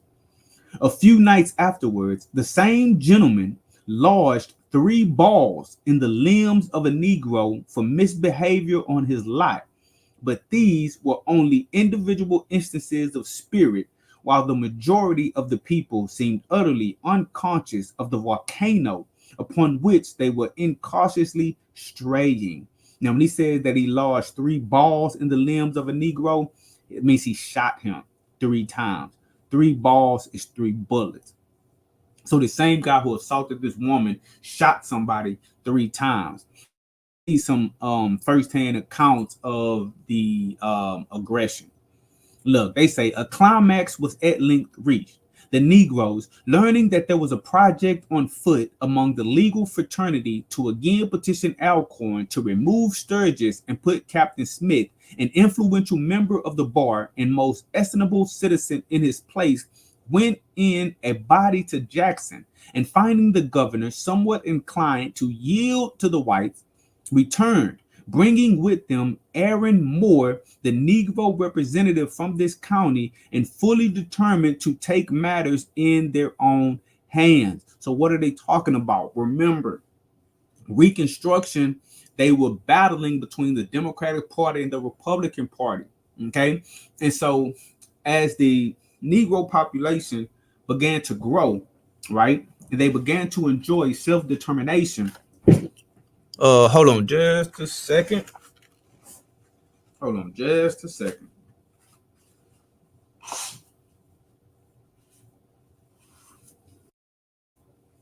The white supremacists in the area sought to put them down. Now, one of the ways that they tried to do this, they tried to get the Republicans out of office, put the Democrat white supremacists back in office so that they could legally and use the mechanisms of political power to suppress the blacks once again. This is what Reconstruction was all about. You understand me? And so when the blacks in the area, what the newspaper is saying, when the blacks in the area realized that they were trying to get William Sturgis removed as mayor because he was helping the blacks, right? He was working hand in hand with the blacks to help them enjoy their newfound freedoms. When they found out that they were trying to remove Sturgis so that they could put in a hardline white supremacist, the blacks ended up bringing in a man named Aaron Moore, right? Now, he was a black guy, and he was actually born during slavery in like 1821. We're going to look at him in a little bit. And he was able to be elected to a political position. They brought him in and they allowed him to come to one of the meetings of the blacks so that they could talk about what the blacks would do to ensure their self-defense. Because not only were they trying to get Sturgis removed, but the white population was starting to assault and attack the Negro population. And they were bringing in members of the KKK were coming in. They were attacking Negroes. And in the middle of the night, they were, quote unquote, disposing of the bad niggers. That's what the Ancestor says. They were killing some of our ancestors. And so the blacks realized that they were going to have to, quote unquote, take matters into their own hands. They were going to have to organize for self-defense. The blacks in Meridian were not going to lay down and accept it. So they say on Saturday, 4th of March, they had a Loyal League meeting. Now, the Loyal League was a group of individuals who worked with the Freedmans Bureau, who tried to ensure the blacks could enjoy their newfound freedom after slavery. They say the sentiments of which, being overheard, alarmed the whites, and several gentlemen agreed to meet that night to concert measures for defense. They had, however, awakened too late. So as the freedmen with Aaron Moore, as they met, and discussed matters of self-defense against the Ku Klux Klan and against the white supremacists in Meridian, Mississippi, they were spied on by several members of the white population. They said that they heard them, now this isn't proven, but they said that they heard them in the Loyal League meeting discussing killing whites, shooting whites, and doing all type of criminal activity to the whites. So they went and they began to organize into groups and try to gather specific white people who could mount a defense, because they saw this as a coming quote unquote war, between a race war between the blacks and the whites. They saw the blacks gathering, talking about self-defense. Several of them were armed during these meetings. Okay, several of them were armed during these meetings, and they said that they heard them talking about killing whites and attacking whites. And so the whites began to arm themselves in response.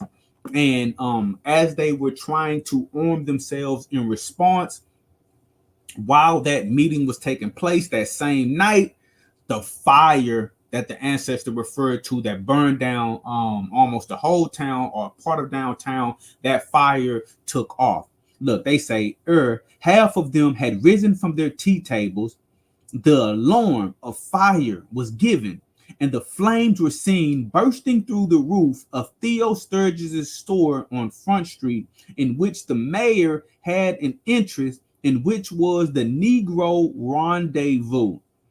It is generally believed that, knowing their mercantile affairs to be embarrassed from the low price of cotton, they fired their own store for the sake of the heavy insurance and to cover other designs. So the fire started in Theodore Sturgis's store, the brother of the mayor. The fire started in his store, and it burned and it spread to surrounding buildings and surrounding houses.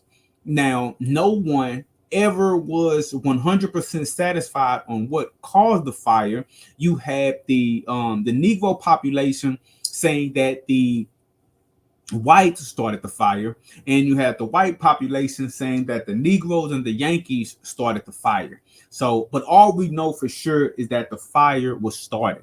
And so look, it says the city does not own a fire engine, and it was soon evident that the entire block, bounded by Lee, Johnson, Front, and First Streets, must burn, and strenuous efforts were made by the whites to prevent it spreading further by laying wet blankets, tearing down houses, etc.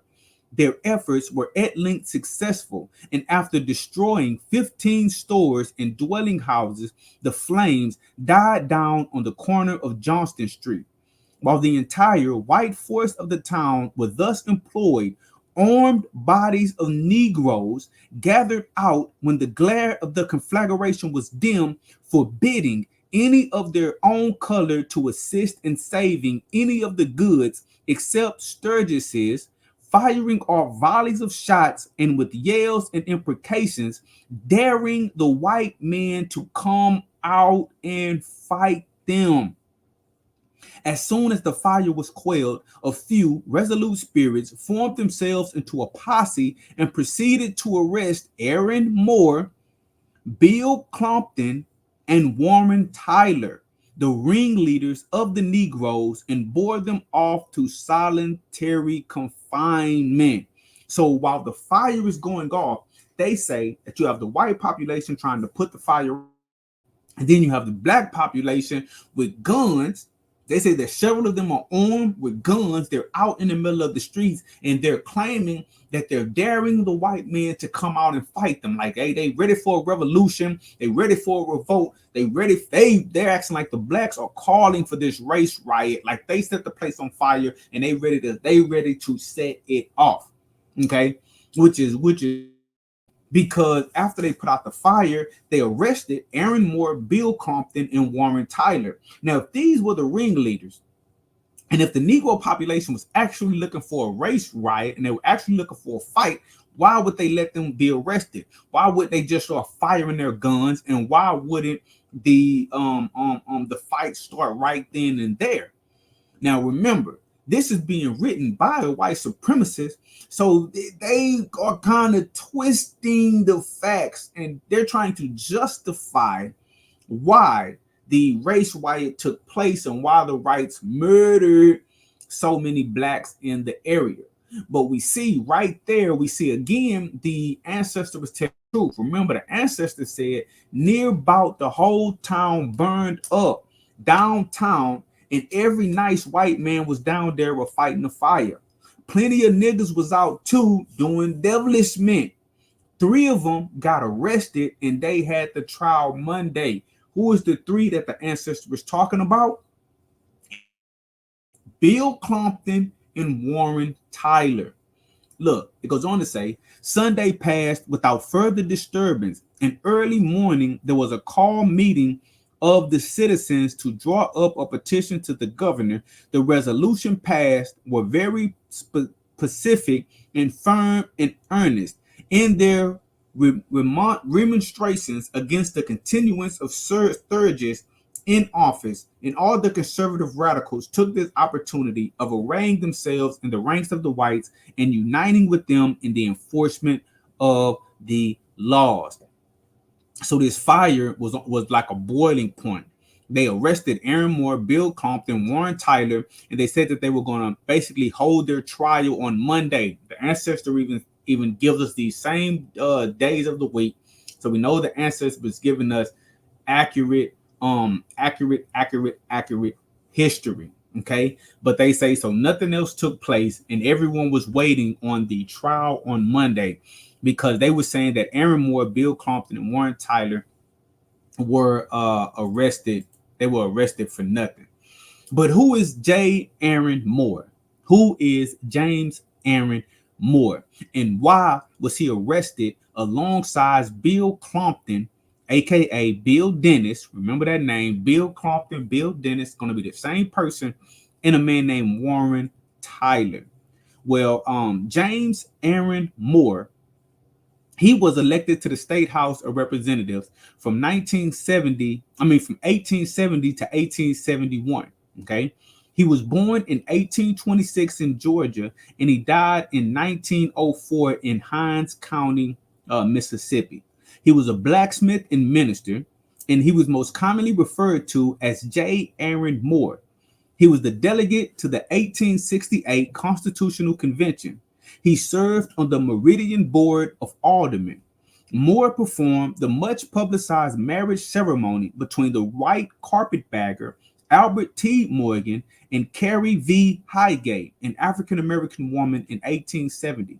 In March of 1871, he was accused of being involved with the Meridian fires and the shooting death of a Judge Bramlett, and he had to escape to Jackson. Okay. Now, what I have is a newspaper article that actually mentions J. Aaron Moore and describes him as helping the Negro population gather themselves into various companies to defend themselves against the Ku Klux Klan and the racist white supremacists. Now, this is the Meridian Gazette. Okay, this is the Meridian Gazette, a newspaper that talked about these incidents. Look what it says. It says the Meridian Gazette of the Fort Something speaks of considerable excitement there in consequence of startling news as to Negro raids. It appears that on Saturday night, the Negroes at Marion and Meridian were organized through the Loyal League into military companies. 3 captains were elected at Marion and 2 at Meridian. The idea was to make a raid on the merchants at both places, demand provisions and clothing, and if their requirements were not complied with, take what they wanted by force. And if the resistance was offered, burn both towns. Now, we don't know if this is legit or if this is just propaganda, but they're trying to accuse J.A. Moore of inciting people to riot, inciting the black population to riot in these particular towns. And it would appear that the two captains that he picked at Meridian, or that he dealt with at Meridian, was Bill Clompton, aka Bill Dennis, and Warren Tyler. And this is why they were arrested as the ringleaders. Okay. It goes on to say, it is said the military organization is commanded by J. Aaron Moore, a Negro, and that all the different companies are officered and thoroughly armed. The military at Meridian were appraised of the contemplated attack and were ready to meet it. The Gazette says that it can be relied on that the Negroes meet in their league meetings armed, that they are organized into military companies, that many of them are destitute of food and clothing, refuse to labor, and threaten to take what they want by force. They also arrest Negroes who do not attend the meetings and are inaugurating a reign of terror over those who will not join them. So they're accusing J. Aaron Moore of working with the Negroes in the town to try to fight back against the KKK and the white population who is pushing back on them for basically attaining too many rights during the Reconstruction era. And that's just interesting to note, because you can see that during the Reconstruction era, you even had blacks who were born in slavery being elected to several political positions. He was actually elected to the state, right, from 1870 to 1871. He was an alderman. Okay, he was a delegate to the 1868 Constitutional Convention. So J. Aaron Moore, who was born in slavery, was actually a mover and shaker during the era of Reconstruction. And this was another thing that the white supremacists didn't like. They didn't like our ancestors being involved in the political process. In the chat, Brooklyn Zoo say Hotel King A. We in here. Hotel fam. Hotel King Brooklyn. Good to see you, brother. Good to see you. Thanks for tapping in. Okay. So that is who James Allen Moore is. Now, let's look at a little bit more of what the Ancestor tells us, and let's see what happens after the fire and after the arrest of Bill Clompton, William Tyler, and J. Aaron Moore. So the Ancestor tells us, in the meantime, all the Yankee-loving niggers had a big meeting, and the loudest mouth there was that big buck nigger Bill. He all time called himself Dennis when he don't call himself Clompton. So she's giving us the same information as the newspaper, Bill Dennis or Bill Clompton. He was one of the ones arrested. She say, here they goes, all head up from making speeches and a drinking, and packs the courtroom full.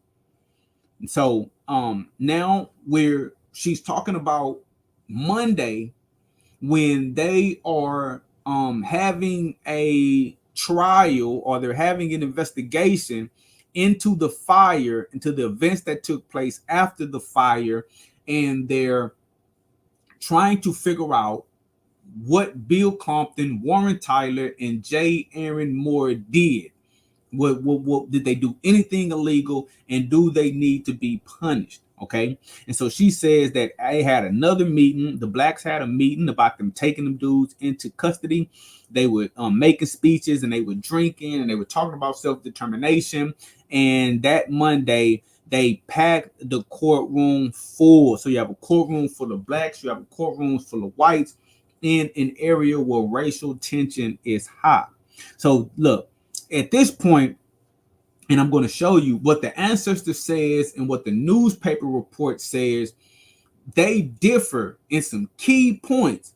And we're going to look at who's actually telling the truth, the Ancestor or the white supremacist who is relating these facts to the newspaper.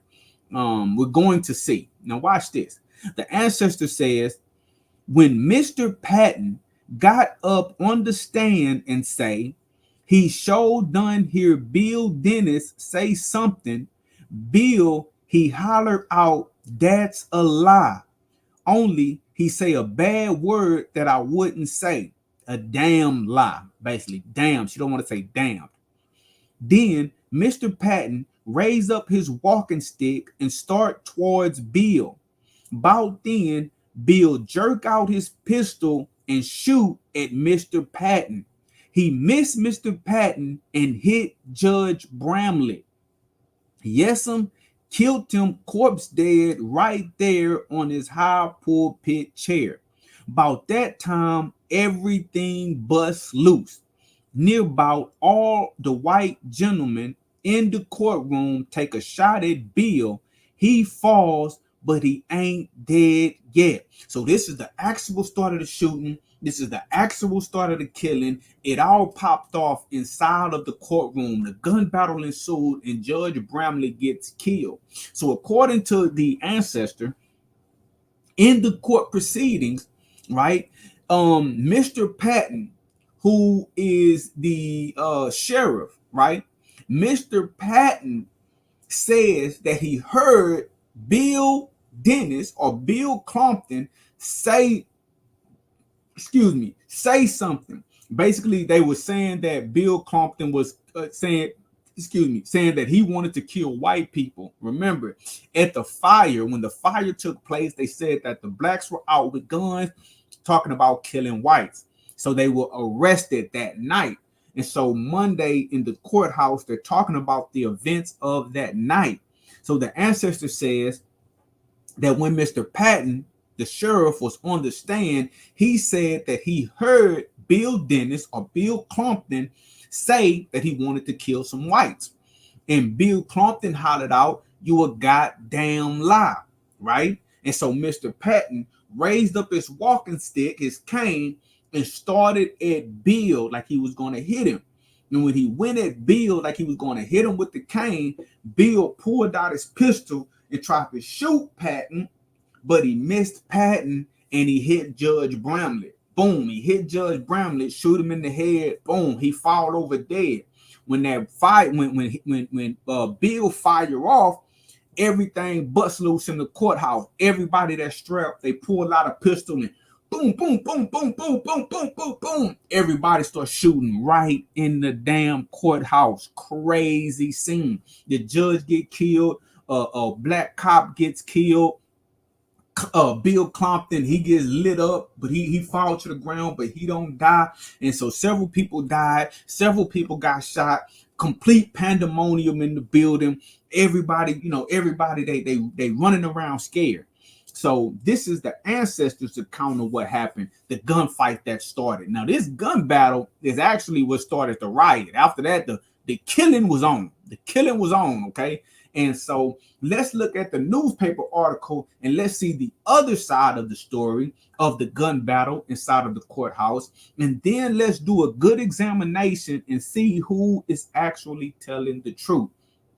Look, according to the newspaper, they say at 2:00 in the evening, the trial of the three colored men named, all notorious as political leaders of the colored population, was commenced before Squire Bramlett. That's Judge Bramlett.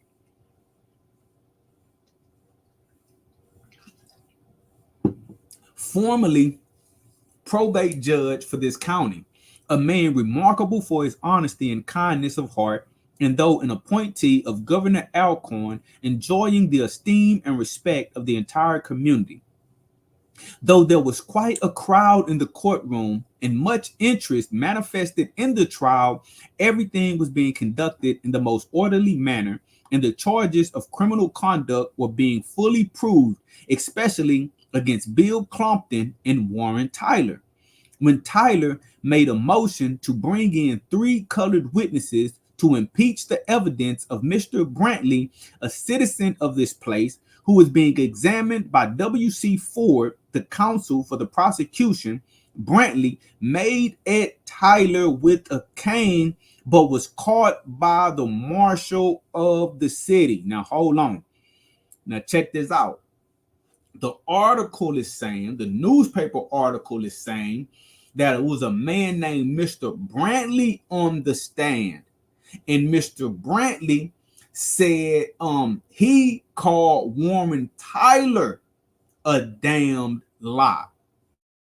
Tyler said that he was going to bring out some witnesses that was going to impeach what Mr. Brantley said.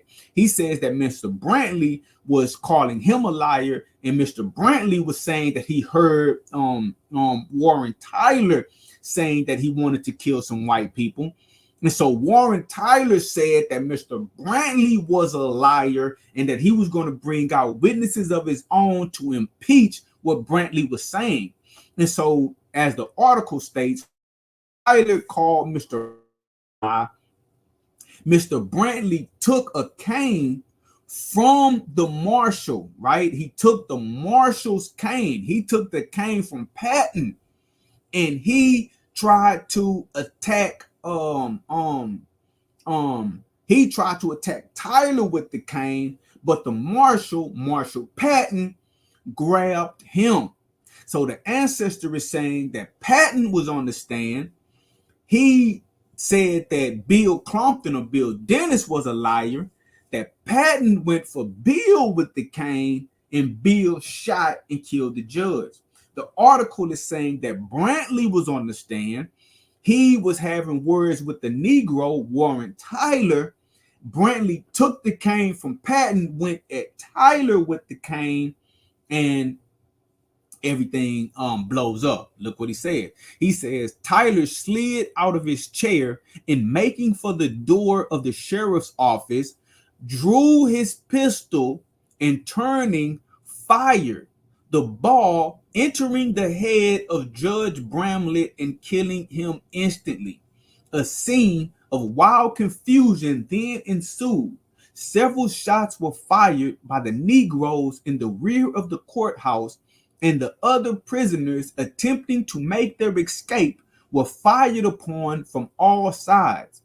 Bill Clompton received 3 wounds, and Aaron Moore only saved his life by throwing himself flat on the floor behind Judge Bramlett's lifeless body. In the melee, Gus Ford, a colored policeman, was killed, and by the time the courtroom was clear of the crowd, 3 bodies besides Judge Bramlett's lay weltering in their own gore. So we have 2 distinct versions of event. One version is saying that Warren Tyler was the shooter who killed Judge Bramlett as he shot at Mr. Brantley. And we have the Ancestor saying that Bill Clompton was the shooter who killed Judge Bramlett while he was shooting at Mr. Patton. But one thing is consistent. Marshal Patton, Mr. Patton, he was the one with the cane. Somebody called somebody a damn liar. Somebody went for somebody with a cane. Then somebody, a Negro, was it Bill, was it Warren, pulled out a pistol, shot. They hit Bramlett. Bramlett died, got shot in the head. And when that happened, the gun battle ensued. Now, either the Ancestor is correct or this article is correct, right? So what we're going to do, let's figure out who is telling the truth. Is our Ancestor telling the truth? Or is our Ancestor confused? Or is the article telling the truth? Or is the article confused? Or does the truth lie somewhere in between the 2 versions of the story? We're going to do some real good investigative work. I'm going to show you guys some stuff. Now check this out. After that gun battle ensued, it was the riot, and we're going to get to more of the riot where they killed innocent black people. But after the gun battle in the courthouse and after the riot, they had a major investigation to try to figure out what took place in Meridian, Mississippi. They tried to find out what took place prior to that courthouse shooting. They tried to figure out what happened when the judge was killed, and they tried to figure out what happened after the fact.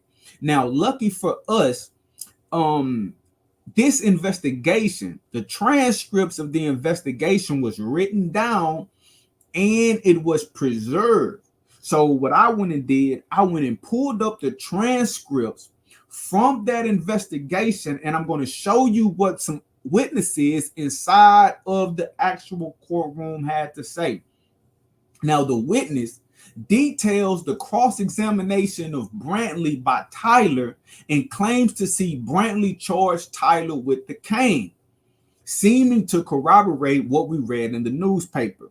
But then the witness does not identify Tyler as the shooter, seeming to corroborate what the ancestor said.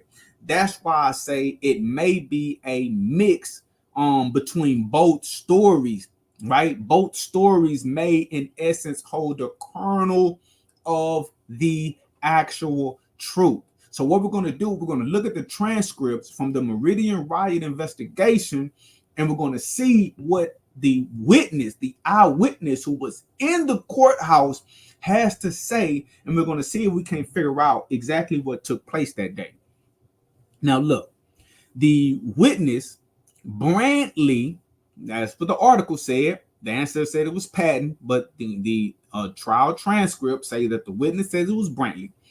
The witness, Brantley, said to the court that he had called Tyler a damned liar 3 times. Ford asked him, Ford is the prosecutor. Ford asked him, Brantley, if that was all. Brantley replied that he had said so to him and that he would call any damn rascal that, and was of a good mind to shoot him on the spot. So the witness is saying that during the court battle, Brantley was on the stand. He was being questioned by the prosecutor Ford, and while he was being questioned, Tyler ended up cross-examining Brantley. And so while he was cross-examining Brantley, Brantley several times called Tyler a damn liar, right? Because Tyler was trying to prove his innocence, and Brantley was saying that he was lying. And so Brantley ended up yelling that he'll call anybody a damn liar that he won't, and he had a good mind to shoot and kill Tyler on the spot. So Brantley is already threatening to shoot and kill Tyler in the courthouse. So things is already getting wild. So Mr. Ford, look, it says Mr. Ford told Brantley to take his seat, and that was all. Now check this out. Tyler arose and asked Brantley not yet to take his seat. Tyler turned to Judge Bramlett and said he wanted to introduce 2 witnesses. In making that request, he used the phrase in some way to impeach. Brantley asked Tyler what he said. Tyler repeated, and Brantley rose. So Tyler says that before Brantley takes his seat, he turned to the judge and say, "Hey, judge, I want to bring 2 witnesses to impeach what Brantley said. Basically, I'm gonna bring in 2 witnesses that their testimony is going to prove that Brantley is the liar." Now, Brantley already wanted to smoke him because he's a white supremacist anyway. He asked Tyler, "Hey, what you say?" Tyler repeated that he want to impeach him. Brantley took that as he was calling him a liar. So, boop, Brantley gets active. This is what the transcripts say. Brantley gets active. So, look, B, that's Brantley, grabbed the marshal stick. The marshal is Patton. The stick is the cane. B grabbed the marshal stick and made towards Tyler. Now, pay attention to this. That's Tyler, Tyler, jumped back, slapped his hand to his side, and said, "Stop him or let him come," and he would stop him. Then heard all over the house, "Shoot him, damn him." Firing commenced then. After the first fire, I ran, the witness that's talking, I ran into Chancery Clerk's office. After firing was over, came out and found Gus Ford, the black police officer, in Clompton, laying in sheriff's office, shot. Judge Bramlett was lying dead near where he had been sitting on his seat. Now pay attention. The witness doesn't identify Tyler as the shooter. He confirms that the altercation is between Tyler and Brantley while Brantley is on the stand. He says Brantley grabs Marshall Patton's cane, goes for Tyler. Somebody starts shouting, shoot him, shoot him, shoot him. And boom, the shooting pop off. Now, Tyler could have been, based on that, Tyler could have been the one shooting, because Tyler did say he stop him or let him come, and he gonna stop him himself. So based on that, Tyler could be the shooter, like the article said, but the witness doesn't identify him as the actual shooter. Now let's go deeper into the trial transcripts and let's see what the eyewitness says about Tyler. Now check this out. Check this out. We're finna see the witness claim that Tyler had no pistol. The man that's just talking, he testifies that Tyler had no pistol. And he gonna say he saw him up close and personal. And so we're going to have to ask ourselves, if Tyler had no pistol, and if the first shot came from a different part of the courtroom, is the ancestor correct in stating that Clompton fired the shot that killed Judge Bramlett? And this is why I say it may be a mix of the two, because when Brantley charged at Tyler with the cane, and when Marshall Patton grabbed Brantley to keep him from getting at Tyler, somebody fired a shot at them guys. But the shot missed them and hit the judge in the head. That could have very well been Clompton. Look, they say that at this point in the trial, a diagram of the house, the courthouse, and a scene of the shooting was presented in court. Now look at this. The witness says, this is the witness that was just talking. The witness says he was standing in the door of the hall when first pistol fired, when the first shot was fired. Now look, he says the way Tyler came towards him, he slapped his hand to his side and came sideways towards him. Witness had first said Tyler approached him with his back towards the judge, and this statement is a correction. So at first, the witness was saying that as Tyler approached him, remember when Brantley jumps up and grabs the cane and makes to come at Tyler, Tyler is basically getting out the way so he can't be attacked. And so he's coming in the direction of the witness. He's going right towards the witness. The witness sees him. He's coming right towards him.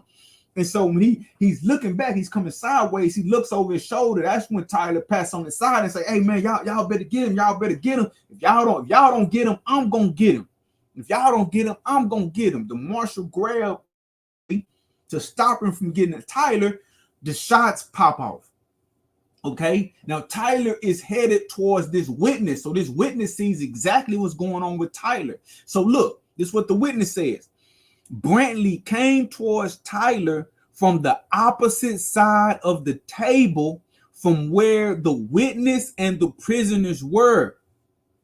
The first shot was fired from down towards the entrance of the courthouse.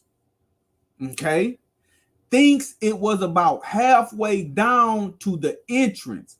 Says he is positive the first shot was not fired near where he stood. So the witness says that Tyler is headed towards him, escaping from the attack of Brantley. The shot fired off, and the witness says he is positive that the first shot was not fired near where he stood. Now, Tyler is near where he stood. Look, now the witness is certain that as Tyler came near where he was in the door, He had no pistol in his hand. Says Tyler stopped near the door immediately before the firing began. Didn't see Tyler draw his pistol at all. So we have eyewitness account of somebody in the courtroom who's next to Tyler when the first shot is fired, the shot that killed Judge Bramlett, and he's saying that he is certain, he is positive. Well, first he's positive that the first shot didn't come from nowhere near him, nowhere near Tyler, and he's certain that Tyler didn't have a pistol in his hand. And he says at no point did he even see Tyler pull a pistol out before the firing began. So we know Tyler didn't shoot the shot. Yes, Tyler was getting into it with Brantley. Tyler didn't shoot the shot. And look, they asked him, where was General Patton at that time? He had hold of Brantley by the shoulder. Patton was marshal. So, yes, it's true that Brantley grabbed Patton's cane. Patton, the marshal, grabbed Brantley, the fire. Okay? So we know, even though this is some discrepancies, we know from this eyewitness account that Tyler is not the one that fired the first shot, and he's not the one that killed Judge Bramlett, like they accused him of. Judge Bramlett, I'm sorry. He didn't do that. They just said that he did. Okay? They just said that he did. And so the shooting erupts. The shooting erupts. The Negro officer Gus Ford, he gets killed. Clompton gets shot. He gets wounded. Bramlett gets killed.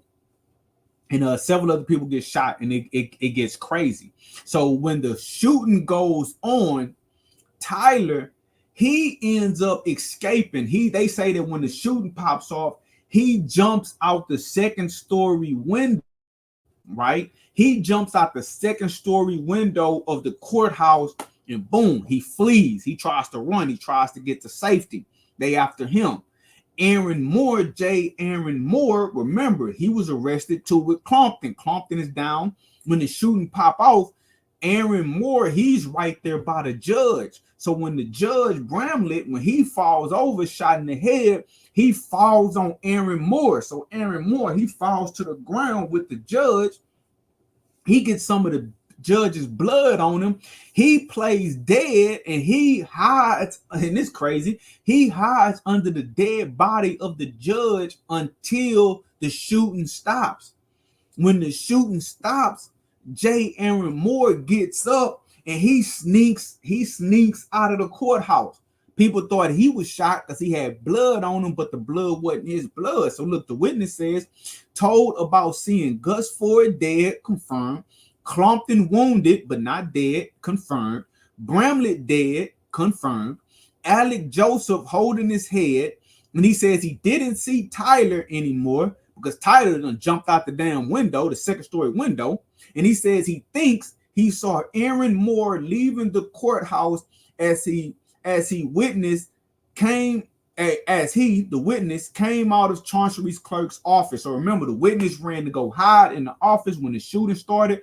When the shooting stopped, he came out. He seen people dead. He seen people wounded. He didn't see Tyler because Tyler had jumped out the second story window. And he saw Aaron, who came out of hiding when the shooting stopped. He saw Aaron leaving the courthouse as well, trying to get to safety. Now, this is a postcard which has a drawing of the Lauderdale County Courthouse. Now, this is where Moore arranged a meeting encouraging freedmen in self-defense, and this is earlier. But this is also where the gun battle took place. Okay, so you see how you have two stories to it, and so they're saying that Tyler jumped out of one of these second story windows and tried to escape. So this was a pretty big building. This is how you had hundreds of blacks, hundreds of whites. They were all in here, and it went down. This is a drawing, obviously, but this is the scene. This is the courthouse where all of this blood was shed, and what this was the beginning of the riot. That was the beginning of the riot. And so look, the Ancestor says, hold on just a second. The Ancestor says, okay, after they shot Bill Compton, he didn't die. He fell, but he wasn't dead. Then they say they put him in the sheriff's office and left 2 white men with him. But things wasn't happening so fast that they couldn't stand it. They throw Bill out of that 2-story window and run down to get in the fight. The white folks was plumb wore out by that time with all the devilishment of the Yankees and the fool niggers.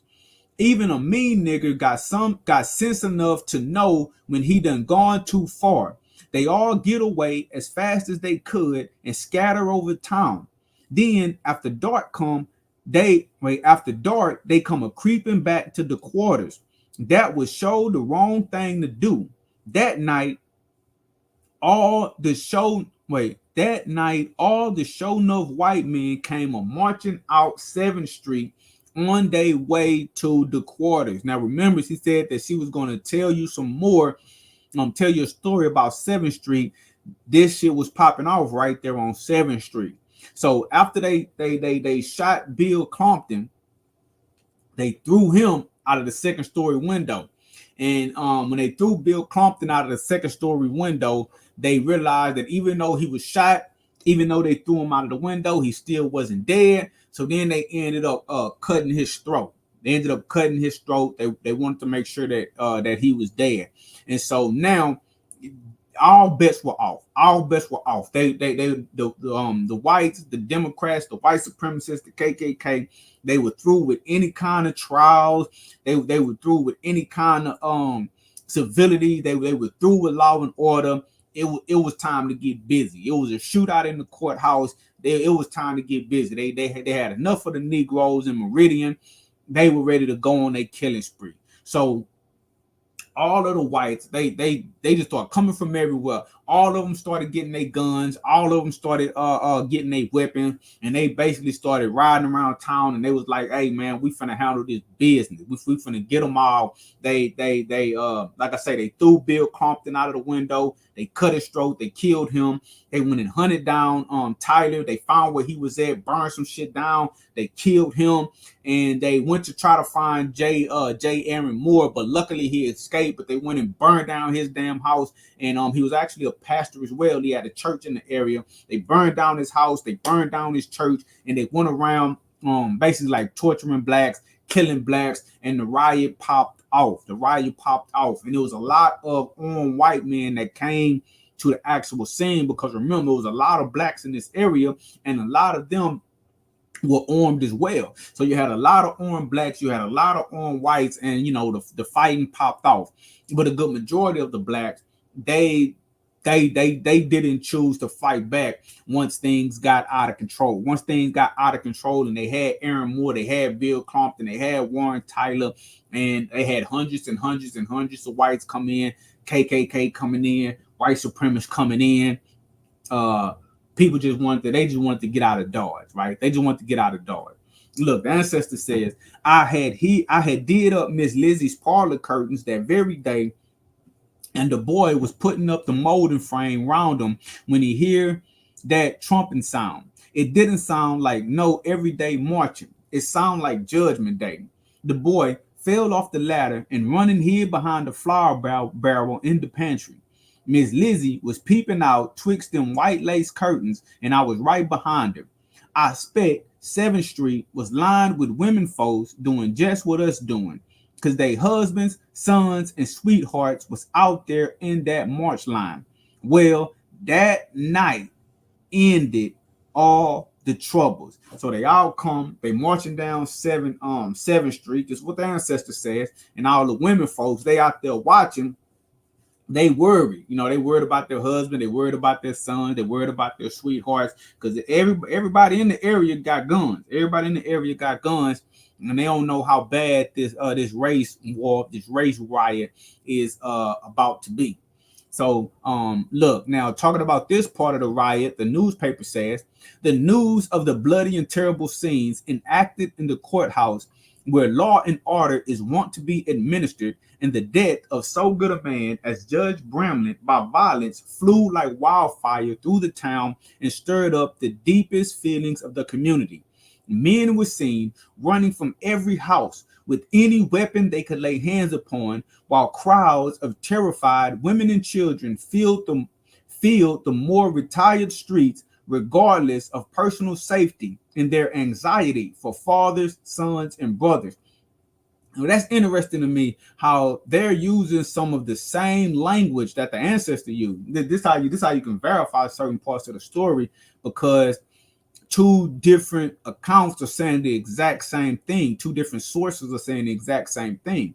You see how the news report is saying that terrified women and children filled the streets with anxiety for their fathers, sons, and brothers.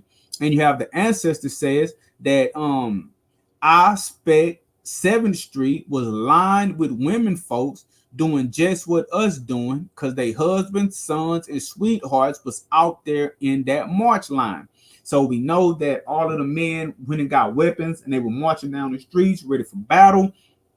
And the women were out there lining the streets too, because their fathers, sons, husbands, etc., were out there about to further engage in this race war. Look, when it was ascertained that Judge Bramlett's murderer had escaped by swinging himself from the veranda of the courtroom, the excitement grew more intense.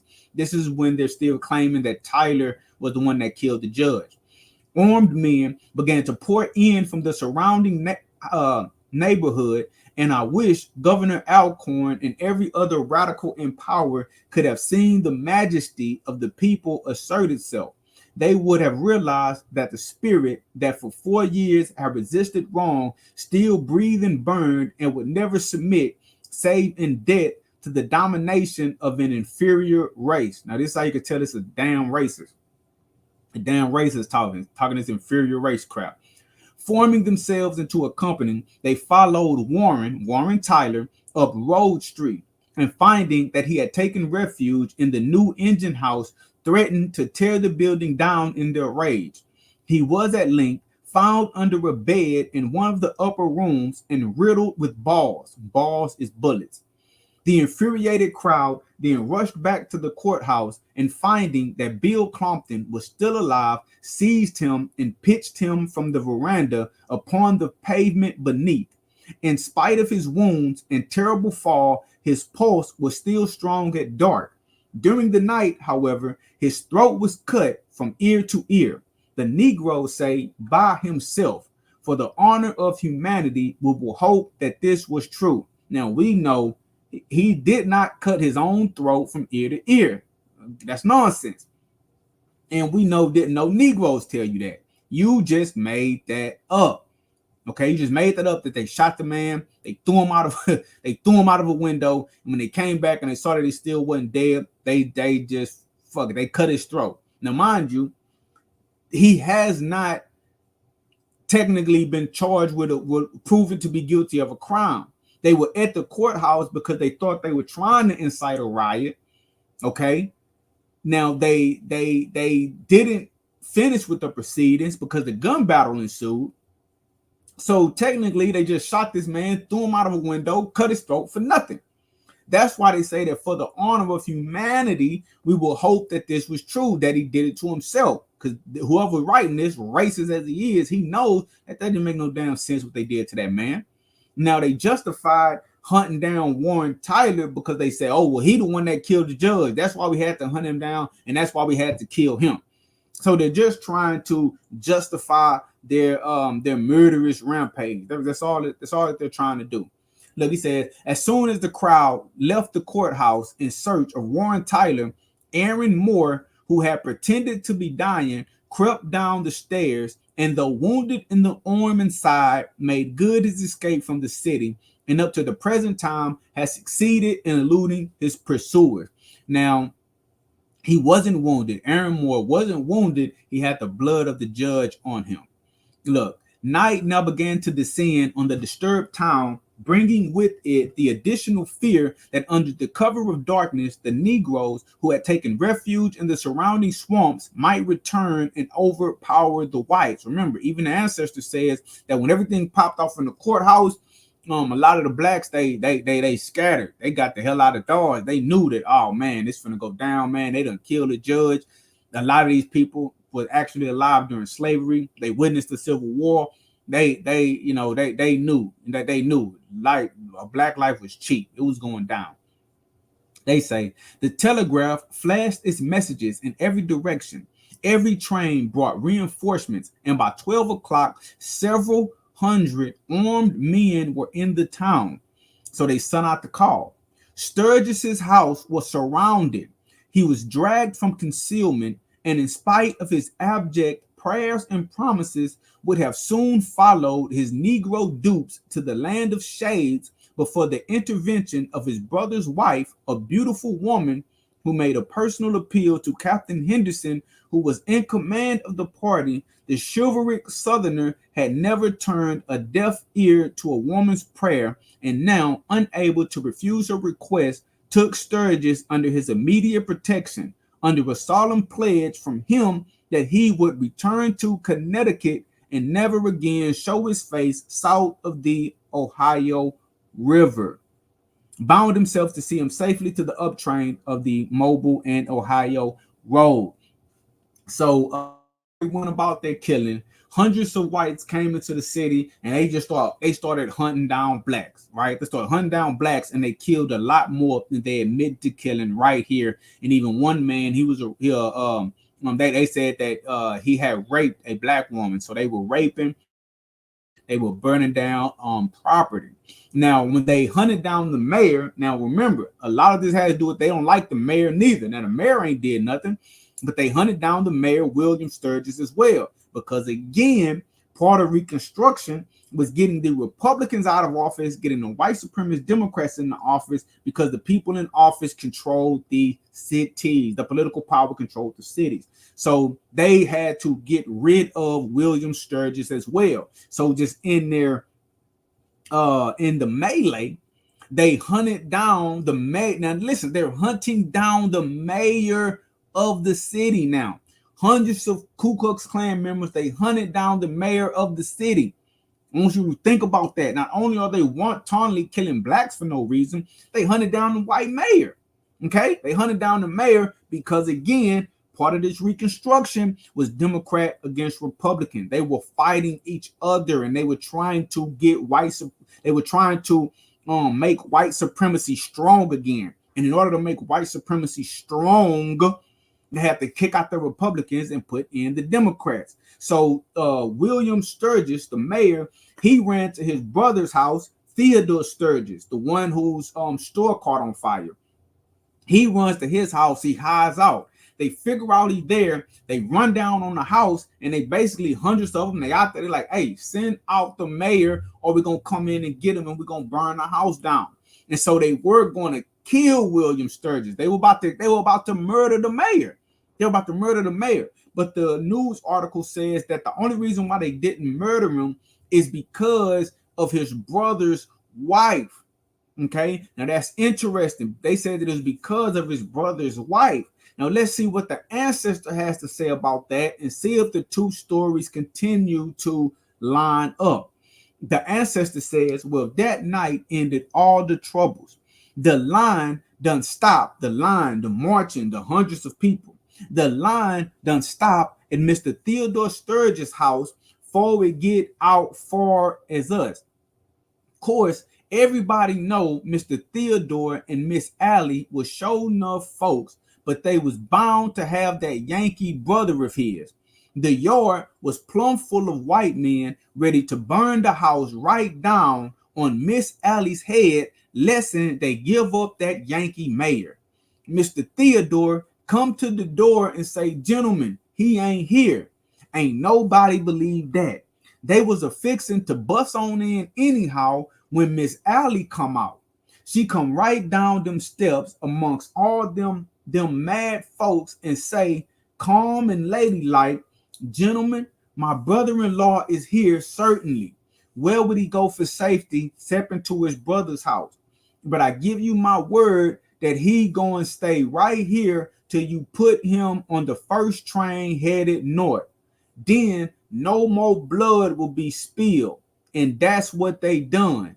Yes, it was almighty bad, but plenty good things done happen in Meridian too. So basically, the mob was outside of the house, according to both accounts. The mob was outside of the house. They were demanding that the mayor come out. They wanted to kill the mayor. But the wife of the brother of the mayor, Theodore Sturgis, Miss Allie, she comes out and she speaks on his behalf. And so they had this long back and forth where they were talking to the wife, they were talking to Theodore, they were sending a few people in to go actually talk to the mayor. And what they ended up agreeing on, they was like, all right, they're not going to kill him in the streets like they have been killing the Negroes. They're not going to kill him in the streets. What they want him to do is just get the hell out of town. You the mayor, you ain't did nothing right, but this is a hostile takeover. This is a coup. This is a government takeover. You the mayor, but we got the guns. Get the hell out of our town, or we gonna kill you. So they allowed him to get out. Now these are terrorists, right? These white supremacists they're terrorists, and they're terrorizing the city.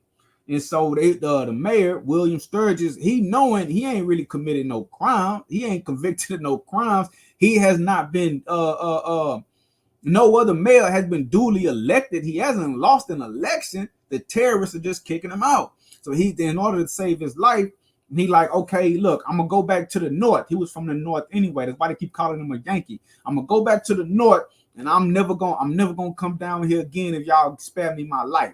So the crowd of hundreds of white supremacists, they followed him to the train yard. He got on the train, and boom, he headed off north, never to be seen again.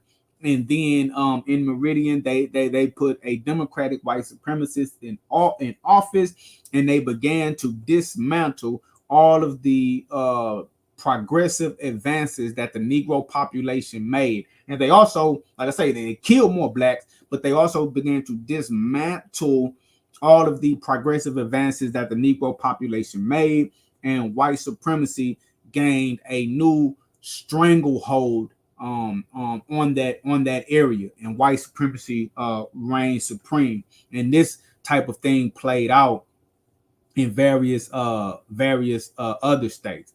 But look, the Ancestor goes on to say, as wrapping up her narrative, just to let her end it herself. She said that she was married. I was married when I was 19 years old. I had 9 children, and 5 of them still living. They looks after me right nice too.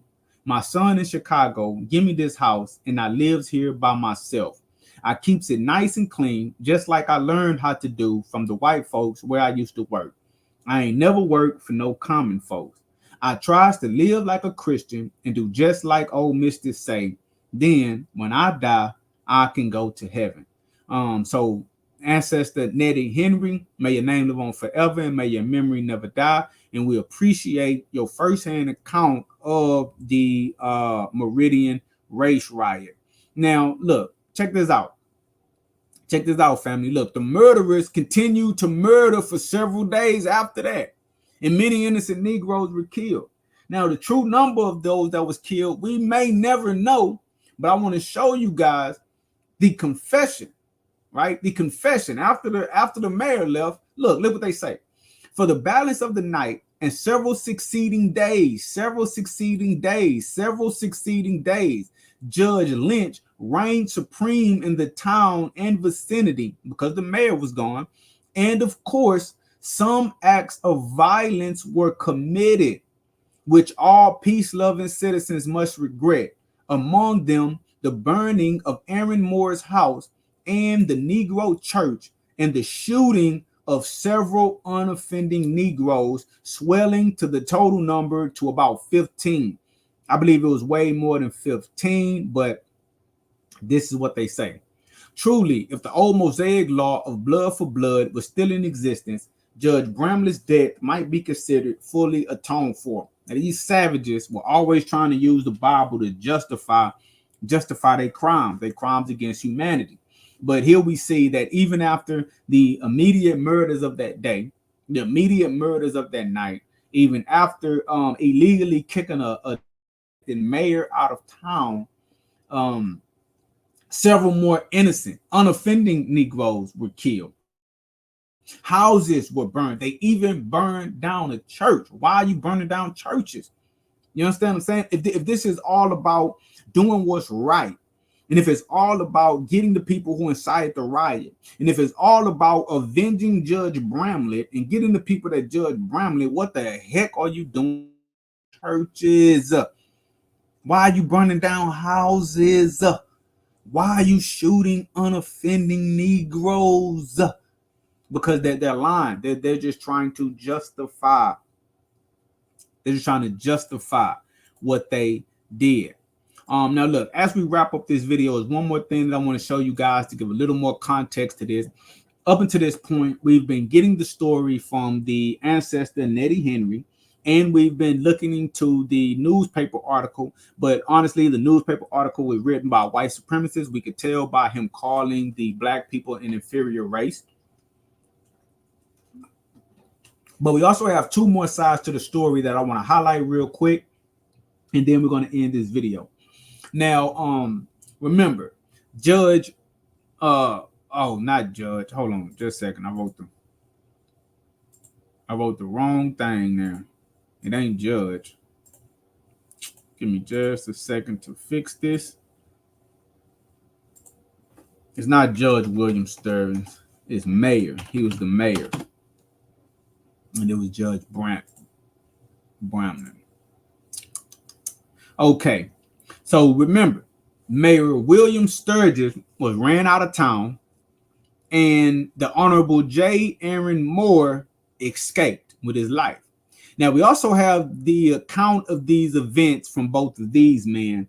And just for the sake of accurately describing history and giving all accounts so that you guys can, get a full understanding of what happened and make your own determination of what took place during these events, I want to read for you guys the account that the ousted mayor gave, and the Honorable J.A. Moore. I want to give you the account that he made.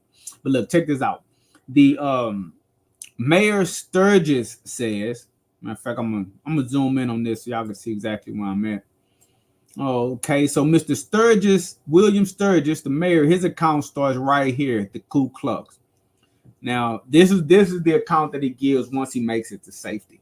He says the Ku Klux will endeavor to make people of the North believe that Judge Bramlett was killed by a Negro, which we see they did. And they actually said the Negro was Tyler, but we know that's a lie. They may make some believe it, but I do not believe that any of the arrested Negroes had any weapon other than a pocket knife, as I was present at the trial for some time and sat close to the accused and saw none. So he's saying it wasn't even Bill Clompton. The answer said it was Bill that did the first shot. But the mayor is saying that Bill didn't even have no gun. But we already went over that, so make the determination.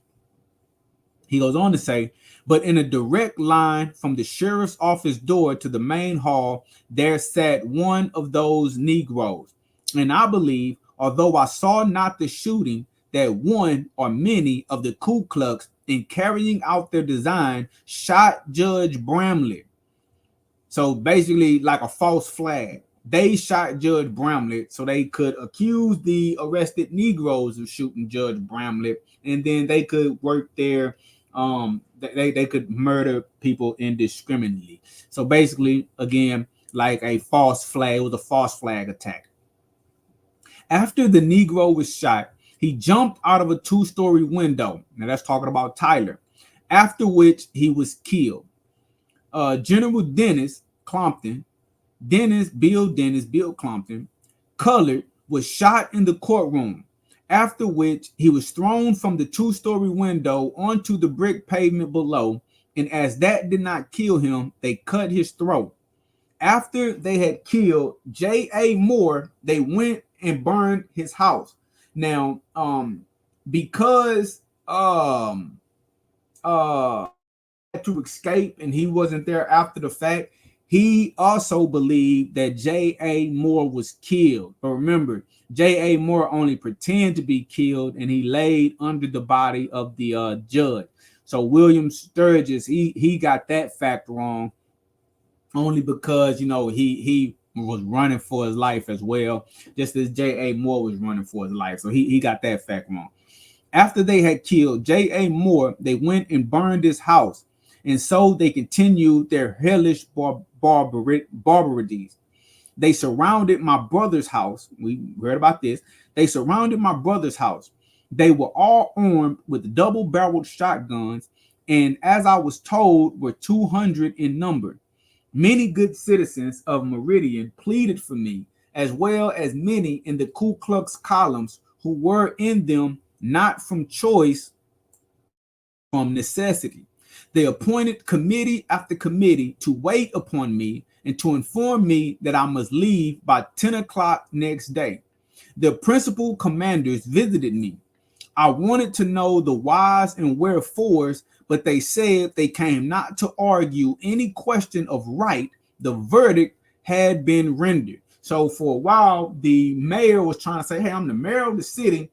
Why are they trying to kick me out? Like, what did I do wrong? And the people that came to speak to him was like, hey, we're not here to talk about no right and wrong.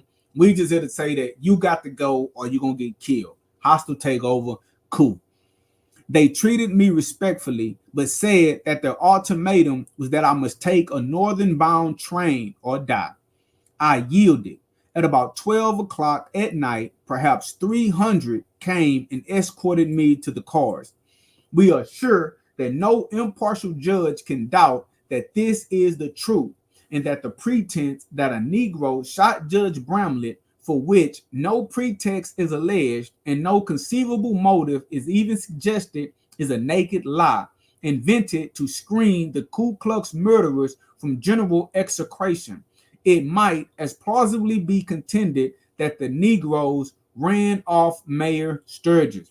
Basically saying that the same way that they're lying that a Negro killed Judge Bramlett, they may end up lying and say that the Negroes ran off Mayor Sturgis. So they say account of the Meridian courtroom riot by the Honorable J. Aaron Moore, a colored victim, the shooting of Judge Bramlett. So that was the account of the mayor. Now I also want to give you guys an account of Moore. Okay. Look, all the accounts of the recent riots and murders at Meridian, Mississippi, thus far received both by telegraph and mail, have been from rebel and Ku Klux sources only, except the letter of Mayor Sturgis. That's what I was just telling you. Everybody that talked about it was a racist. The Jackson Pilot publishes a statement from the Honorable J. Aaron Moore, a colored member of the Mississippi legislature who resides near Meridian and who arrived at Jackson after a flight on foot. The reporter took down his words as he lay in bed, prostrated by fatigue. So when Moore escaped and made it to where he made it, he gave a report to her. He called to a reporter and gave a report to a reporter about what happened while the events were still on his mind. And the reporter talked to him as he lay in bed of a friend's house. It was Mr. Moore's house, which was burned on Monday evening after the first riots, and concerning which a citizens committee made a report intimating that it was burned for the insurance, the furniture being previously removed. The truth appears to be that the house was threatened by the whites, and that if it had not been deserted, there would have been greater loss of property, if not, indeed, loss of life. A meeting of colored people was the immediate cause of trouble, the meeting and then the fire. Moore and several other colored men were arrested for making incendiary speeches, and it was at their examination on Monday that the shooting of Judge Bramlett and the subsequent general slaughter of colored men occurred. The account given below of the shooting contrasts strangely with that given by the first telegrams coming from the white supremacists. No hint was given in those of the threatened attack on a Negro by a witness which preceded the shooting. No hint was given in those of the threatened attack on a Negro by a witness which preceded the shooting. Remember, they were saying that Brantley threatened her, and then Tyler shot and killed the judge. They're saying that Mr. Moore didn't mention all of that. So look, Mr. Moore was among those arrested and examined. He says, now we're going to get into what J.A. Moore says. At the examination, where I arrived about 3 p.m., Judge Bramlett was presiding. The charge of making speeches on Saturday was being examined. The defendants were Warren Tyler, William Clompton, alias Dennis. Remember, the Ancestor is the only one that told us that Bill Clompton also called himself Dennis, but J.A. Moore co-signs that was his alias. He was Clompton and Dennis. That was all the same person. And myself, all colored. Mr. Ford, the prosecuting attorney, asked what I had to say. I said I was not guilty and did not know anything of it. I needed no attorney, for I had done nothing. The witnesses were then examined. They seemed to agree that Tyler and Clompton had made flaming speeches, but that mine was on the side of peace and good order. Mr. Brantley, a white man, gave his testimony. At this time, all the colored policemen were called in. The mayor had been in the room, but only remained a few minutes. The prosecuting attorney asked Brantley what he had heard Tyler say on the street that Monday morning. He answered that he was passing along the street when he heard this boy here, he did not know his name, say that the Democrats were getting frightened. Brantley testified that he called Tyler a damn liar and that he had a great mind to shoot him down or blow his brains out on the spot. At this, Tyler said he desired Brantley to keep the floor for a moment until he could go out and get 2 men who would impeach Brantley's testimony. Brantley replied, "What did you say?" Tyler repeated his remark when Brantley caught up the hickory stick of the city marshal from a table near and with it started for Tyler. The last I remember of it, Tyler was retreating backward toward the sheriff's room. I heard several say, "Shoot him, shoot him." I had just got behind Judge Bramlett when I heard the shot and the judge fell to the floor. Now that's interesting because look, over here they say the account given below of the shooting contrasts strangely with that given by the first telegrams. No hint was given in those of the threatened attack on a Negro by a witness. Oh, okay, my bad. I read that wrong. Where they say no hint was given in those of the threatened attack on a Negro by a witness which preceded the shooting. They're basically saying that the very first telegrams that went out about what happened at the courthouse, nobody mentioned that a witness threatened to attack a Negro, that Brantley threatened to attack Tyler. That's what they saying. The first telegrams omitted that. I guess like they were trying to hide the fact that the first act of aggression came from a witness by the name of Brantley. Not that Mr. Moore did mention it. Got to correct myself what I said earlier. So it was the telegram that omitted that fact, not Moore. But I was about to say, shoot, he said right here the same thing that the whole thing that we saw. And let me see. Yeah, so I guess Aaron Moore didn't see who did the shooting because he was hiding behind Judge Bramlett. He say, I had just got behind Judge Bramlett when I heard the shot and the judge fell to the floor. I fell with him, he falling directly upon my left shoulder. I was not hit, but the blood from Judge Bramlett covered my clothing and arm. The firing became general. I cannot say Who fired the shot at Judge Bramlett? I was at the time of the mind that it had been aimed at me and hit him. So he's saying that at first he thought maybe they was trying to shoot him and accidentally shot the judge because he ran and hid behind the judge. Or he just went to hide in the wrong place and almost caught a stray. There was soon firing all over the room. I heard the marshal shout out for the firing to cease as the magistrate was killed. I saw that he was dead and remained quiet. When the crowd was dispersed, I looked up and saw Clompton also dead. Now we know that Clompton wasn't dead. He was wounded and he was later thrown out of a window and his throat was cut. Deputy Sheriff Belt was now with the pistol in his hand and I sought his protection. He averred me that he could not protect anybody. So he tried to ask the sheriff to protect him. Sheriff told him, bro, everybody got guns, everybody shooting. I can't protect nobody, every man for himself. Soon thereafter, I picked up my hat and walked away covered with blood, and everybody supposed that I was mortally wounded. I only told one person that I was not hurt. Remember, some of the accounts, the mayor thought that Moore was dead.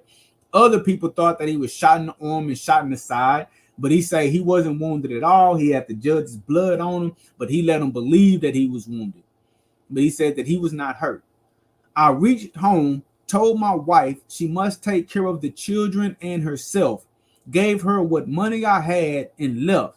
I only went about 3/4 of a mile when I sent a friend back. He soon returned to tell me that 100 men were at my house looking for me. I traveled all that night and until 2 o'clock Tuesday morning when I reached a friend's house. I stayed there all that day. Another friend came there and told me that my home and all I had in it with the church were burned up. Then I left that place and traveled on foot day and night and got here this morning at 9 o'clock. So when he escaped from the courthouse, playing like he was shot, he made it home, told his wife and children what had happened, gave her all of the money that he had. He was like, look, we got to split up. They're looking for me. They're going to kill me. Y'all need to get out of the house and y'all need to go somewhere else. So his wife and children took the money. They went somewhere. The Honorable J. Aaron Moore, he ran off to get out of town because he knew they was going to be trying to kill him, lynching, a classic lynching. He knew what was coming, and they came and burned down his house. Did they burn down his house? They burned down everything that was in it, and the church that was in the general area, the church where he was also a minister, they burned down his church as well. And so he eventually made it to safety. He didn't go back to that town because he knew that they wanted him dead, and he made a new life somewhere else with his wife and children. So he actually escaped being murdered, but Clompton and Tyler, both of them unfortunately died. Okay, so this video has been about the Meridian race riots of 1871, an eyewitness account from the Ancestor, Nettie Henry. And we also looked into other sources to validate what the Ancestor said, to fill in some of the blanks of what the Ancestor didn't say. Now, the one of the major takeaways that I want you guys to take from this story is, remember, during the period of Reconstruction, the Republican Party was assisting blacks in furthering and improving their condition. The white supremacist Democrats were at war with the blacks, and they were at war with the Republicans, and they were trying to regain white supremacy in the South, because the back of white supremacy was somewhat broken with the Civil War, and white supremacy was trying to hold on the South once again. Eventually, white supremacy won in the South, and it would be several decades before the yoke of white supremacy would be broke on the South even after the advent of the Civil War. And these types of riots, these type of race riots, took place all over. You even hear about places like Black Wall Street that happened in like the 1920s, where towns of black people was burned to the ground. The KKK went to more places than just Meridian, Mississippi, tormenting blacks, even to the point to where they actually had to have a KKK act, a law that tried to target the actions of the KKK. Okay, and several KKK members were arrested under that act. I can't act like they weren't. And but we see that in Meridian, they actually arrested under that KKK act. They arrested a white man named Daniel Price, who was actually trying to help the Negro population. So, as usual, I hope you guys heard something that you never heard before, and I hope you enjoyed this new information. Now, what you guys can do, what I want you guys to do, if you guys want to support the channel, if you support this information, if you guys want to keep this information coming, I always tell you guys that I'm the real bookworm. I'm not just a bookworm. I'm the real bookworm. I don't say that just because I read. I say that because I'm also an author, right? I'm one of the greatest scribes of our lifetime, and I have 16 published works out. Now, I know you can't run out there and buy 16 books, but you can go and get one. The first book that I ever had published was an urban fiction novel named Suicide Note. What you can do is you can go to Amazon.com, right? You can go to Amazon.com and you can look up Suicide Note by Matthew Daniels, right? Suicide Note by Matthew Daniels. You guys can read the synopsis and you can purchase Suicide Note. Purchasing my like sending the cash out. It all supports the channel. It supports me. It shows appreciation for the energy that I put in putting these videos out, and I would appreciate any support. Now, what I'm going to do real quick, like always, I'm going to put the link. Okay, I just put the link to purchase the book Suicide Note in the chat. If I would greatly appreciate it, I would greatly appreciate it if you guys go hit that link, go purchase that book, get you a good read, leave me a review, and let me know what you guys think. So again, this has been Meridian Race Riots of 1871, eyewitness account from the ancestor Nettie Henry. Thank you guys for watching. Hold on, let me stop sharing. Thank you guys for watching. I appreciate all of the support. I appreciate everybody that tapped in the chat. Thank you guys for watching. Make sure you like the video. If you haven't already, make sure you subscribe to the channel. Make sure you hit that notification bell so you can be notified when I go live. And whenever I drop a new video, you can be made privy to it. I love you guys. Thanks for watching. Appreciate all of the support. This your brother, Matthew Daniels, a.k.a. I'm Pooh, a.k.a. The Chosen Few, a.k.a. The Real Bookworm. But I'm not just a bookworm, world. I am the real bookworm. Make sure you get it right. I'm doing the book game like it ain't never been done before. And I'm doing the book game like it'll probably never be done again. As always, may your name live on forever. And may your memory, family, never die. Hotel, divine peace. I'm out.